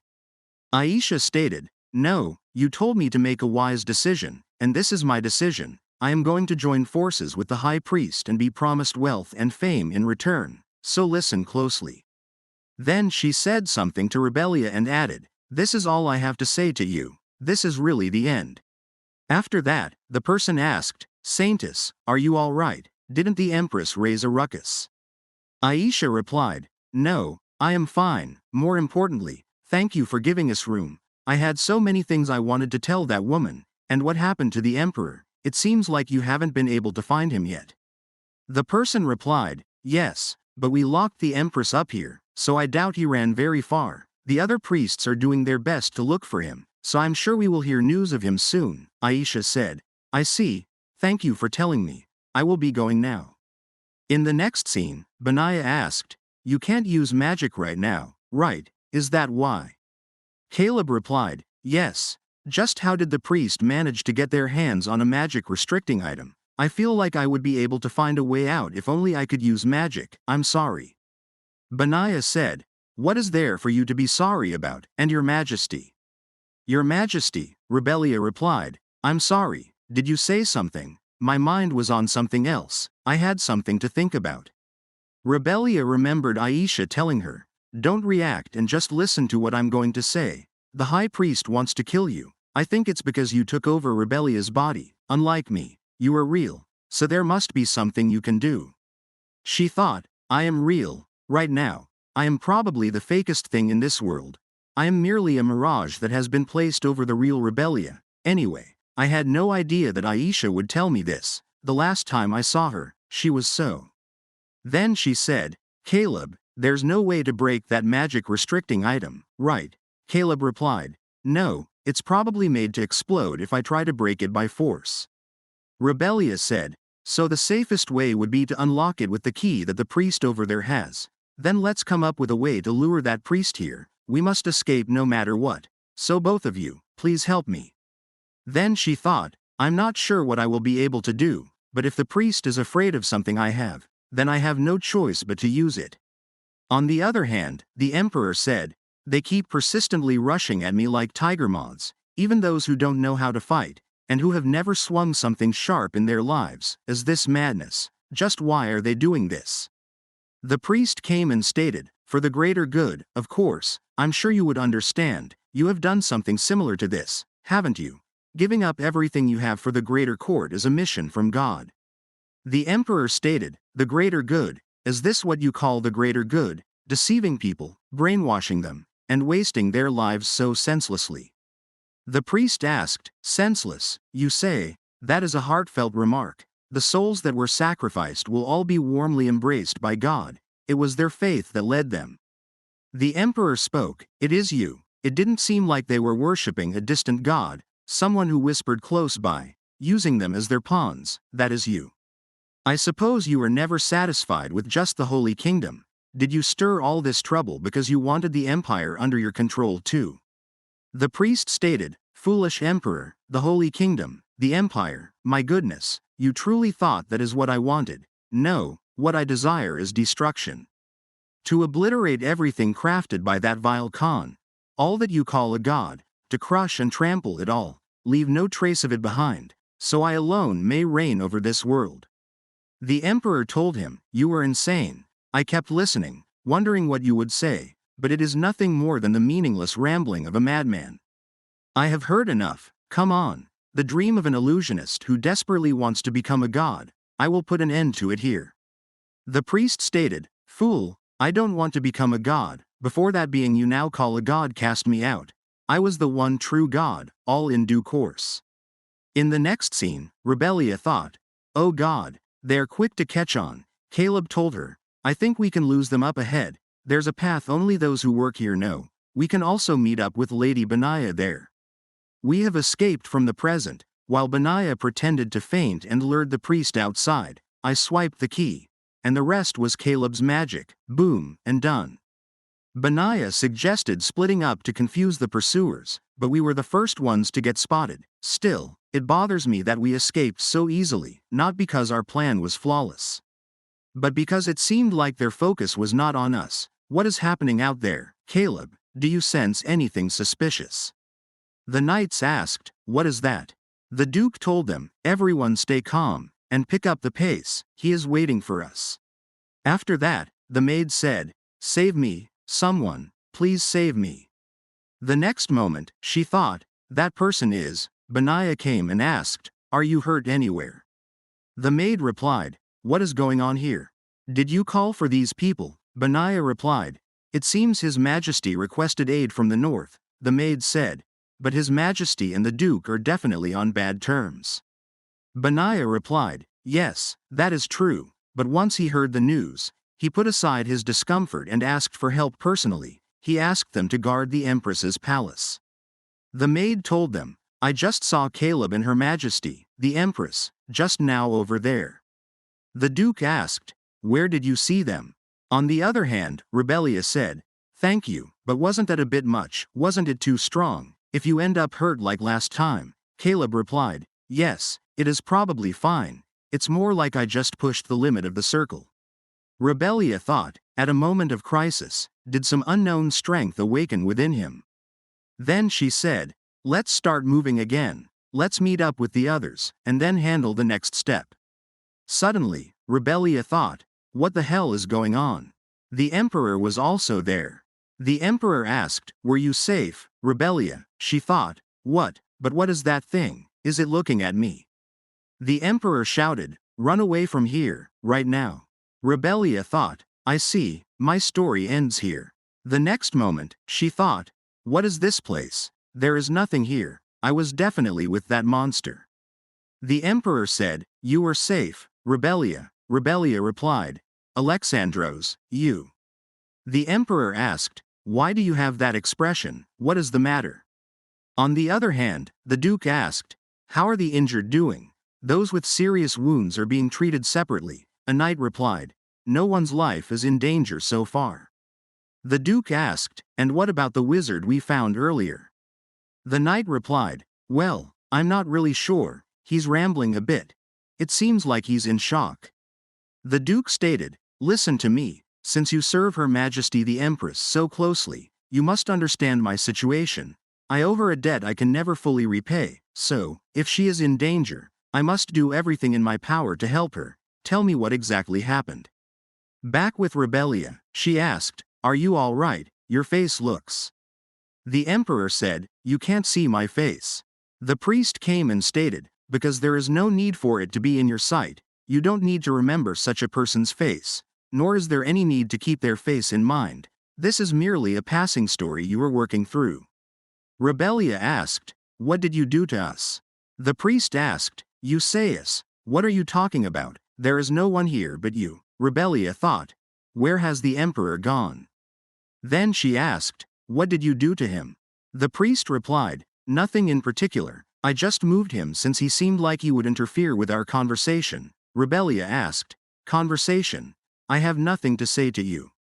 The priest stated, but you must, don't you want to go back, to leave behind the hostility you don't need, and the duties you never needed to fulfill, back to where you truly belong? A place you long for, isn't that right? Your efforts and relationships, they are all back there, now go on, don't worry about the rest of the story, live your true life. Rebellia thought, what is going on? The person asked, are you all right? I called you several times, but you didn't respond. Rebellia replied, sorry, I may not have heard, what is wrong? Then she thought, something feels a bit off. After that, one of her friends asked, are you all right? Rebellia asked, you too, do I look a bit strange today? Someone at work said that too, asking, did something happen? Are you okay? She thought, it feels like I've forgotten something really important, and that's sadness. Next scene, Rebellia spoke, Mom, I'm on my way home now. Her mother asked, why are you out so late? Rebellia replied, it's not late, the sun is still out. She thought, an ordinary and peaceful daily life, My life flows along gently, with no issues whatsoever, and yet suddenly, unease rises up. What is that? Then someone said, "Hello, are you listening?" Rebellia thought, "Why does my chest ache like this?" After that, Rebellia thought, "I have heard it so many times today. What is wrong? Are you okay? Is something bothering you?" And I feel a strange sense of uneasiness at these kind words. No, that's not it, it is anger. Why does all the trust, concern, and affection people offer me feel like deception? Why do they say those words? Then she remembered the emperor's words, "What is wrong? Are you all right?" Rebellia thought, "The one who was so concerned about me, yes, it was you. You should not have. You should have just kept on letting me hate you, like I saw in the future. If only you had abandoned me, never once looking back at me, and stayed as that cold, unfeeling person. If only you had been just a character in such a story, then I would have been able to sever ties without hesitation. It would not have been so hard. You should have ignored me till the end, not caring about what happened to me, not even trusting me, and yet you could not do that, because you love me, you know that. You are not as good at hiding your feelings as you think, especially in front of me." Next scene. Duke asked, "Are you all right, wizard? If you can't hold on any longer, step back." Caleb replied, "I can't do that. I was not able to protect the person I needed to protect. I foolishly just watched as she was taken away, so I can't step back from here." Duke spoke, "Understood, but be careful, that monster doesn't seem to care about your situation." Then he thought, "If I hold on a few more times, the sword will break." Then he said, "Something feels strange.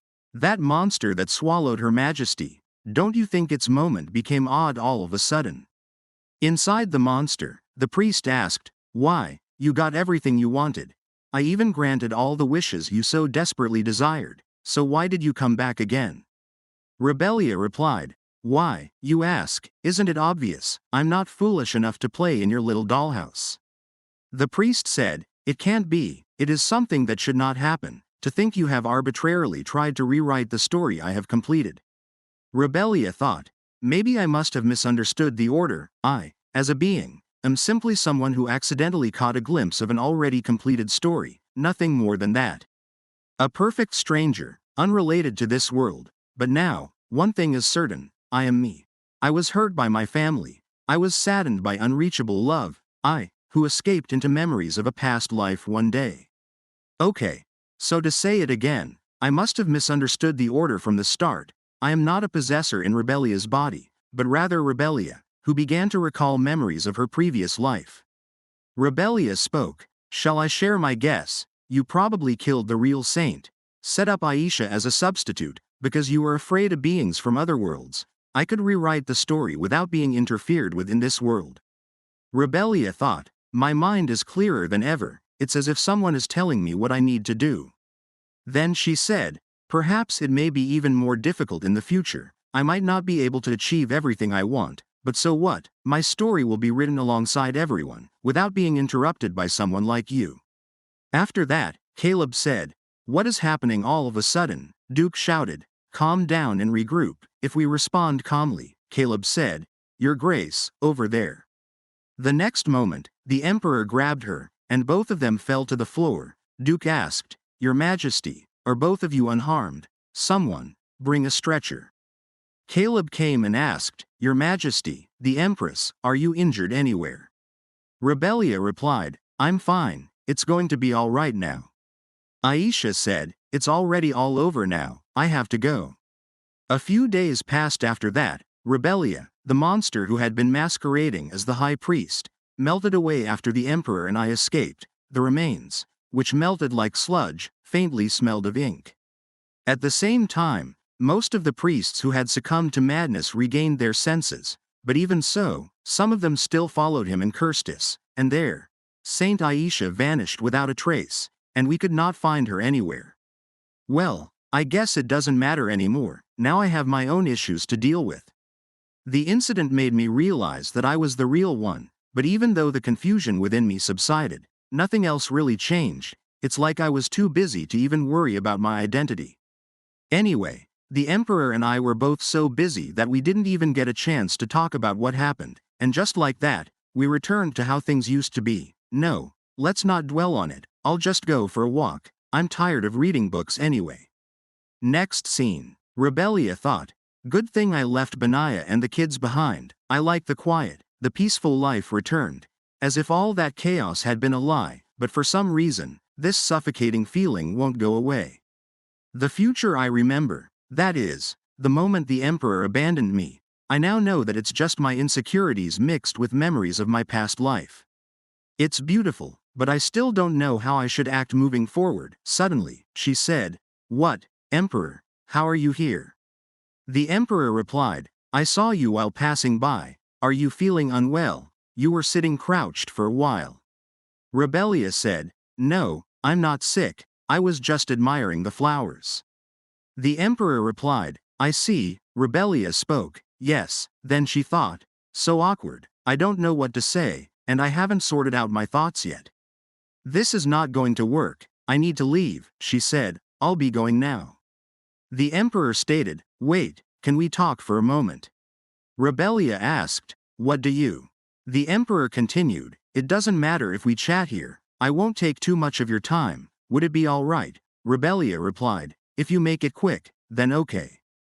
After that, Rebellia thought, how much longer is he going to stay silent? The Emperor stated, thank you, I've been thinking about where I should begin, but I wanted to thank you first, you stayed behind in this world without falling into his trap. Rebellia asked, how did you know that? The Emperor replied, well, I was there with you, Rebellia thought. Why did I think that was a dream or hallucination, but I guess it really happened.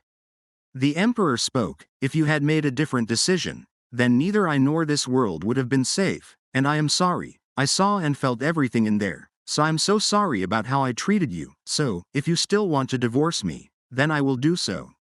Rebellia thought, he trembled as he said that, how unfit for an emperor. As soon as she heard that, her cluttered head became clear. Then she said, Alexandros, lift your head, we've changed so much, you wouldn't have cared about me before, and you wouldn't have apologized to me like this either. I tried to fit myself into someone else's mold, and I wasn't able to take care of myself and merely got hurt. That was what we were like, we would never have sat across from each other and had a conversation like this. She thought, it's not like all of my grudges have been resolved, I still feel very anxious when I close my eyes. But then she said, do you remember what I said, by any chance? The Emperor asked, what are you talking about? Rebellia replied, I said that I'm going to write down my story with everyone, I mean it, and you are included in that, everyone. The Emperor tried to say, but Rebellia interrupted, of course, I haven't been able to completely forgive you, I can't, and I don't think I ever will, she thought, nevertheless, some things don't change. Just like the sky with clouds calmly floating in it. Rebellia stated, but I still love you, this sounds ridiculous to me too, but what can I do? I must admit it. I love you, Alexandros. Rebellia thought, I wanted to say this so much because I kept it to myself in my past life and failed to tell him. I didn't want him to reject me when I told him I love him. I wanted him to kindly tell me that he loved me back. The Emperor spoke, I love you, Rebellia, Rebellia thought, just like now. Next scene, Benaya said, you don't have to hide anymore. Caleb replied, I didn't hide, what are you doing here? Benaya replied, I was on a stroll, when will Her Majesty be returning? Caleb replied, I'm not sure, she said she was going to stop by the north as well, she wanted to see the Duke's son. The one she gave financial support to before. The Duke's house said they were going to officially adopt him, so I think she's going there to support His Grace. On the other hand, Rebellia said, I didn't know this was such a beautiful village. The Emperor asked, what a surprise, you had to stay here for a while, does it still feel familiar to you? Rebellia replied, that was when I was running away from someone, so I wasn't able to really look around. The Emperor said, I really have nothing to say about that, even if I had 10 months. Rebellia replied, so be good to me if you know that. The Emperor said, as you wish, Your Majesty. Rebellia told him, don't call me that here. People will be surprised. The Emperor replied, okay, darling, I'll do whatever you want, Rebellia thought. Several years have already passed, the holy nation lost its authority after the high priest disappeared. The saintess vanished as well. Maybe it's because this world doesn't need her anymore. The relationship between the North and the imperial family improves by the day. Rebellia said, Your Majesty, over there. The owner of that shop and his wife helped Caleb and me so much, without any conditions. When we didn't have any connections, Rebellia thought, isn't that Aisha? The emperor asked, What's wrong? Was something over there? Rebellia replied, No, it's nothing. She thought, this life is not a storybook, and so many things are changing for the better, every time I realize that. Rebellia stated, Alexandros, the future seems bright, let's become happier. She added, I'm so excited for the things to come. The emperor replied, Okay, as you wish. Like this video. Hit the like button and subscribe for more videos.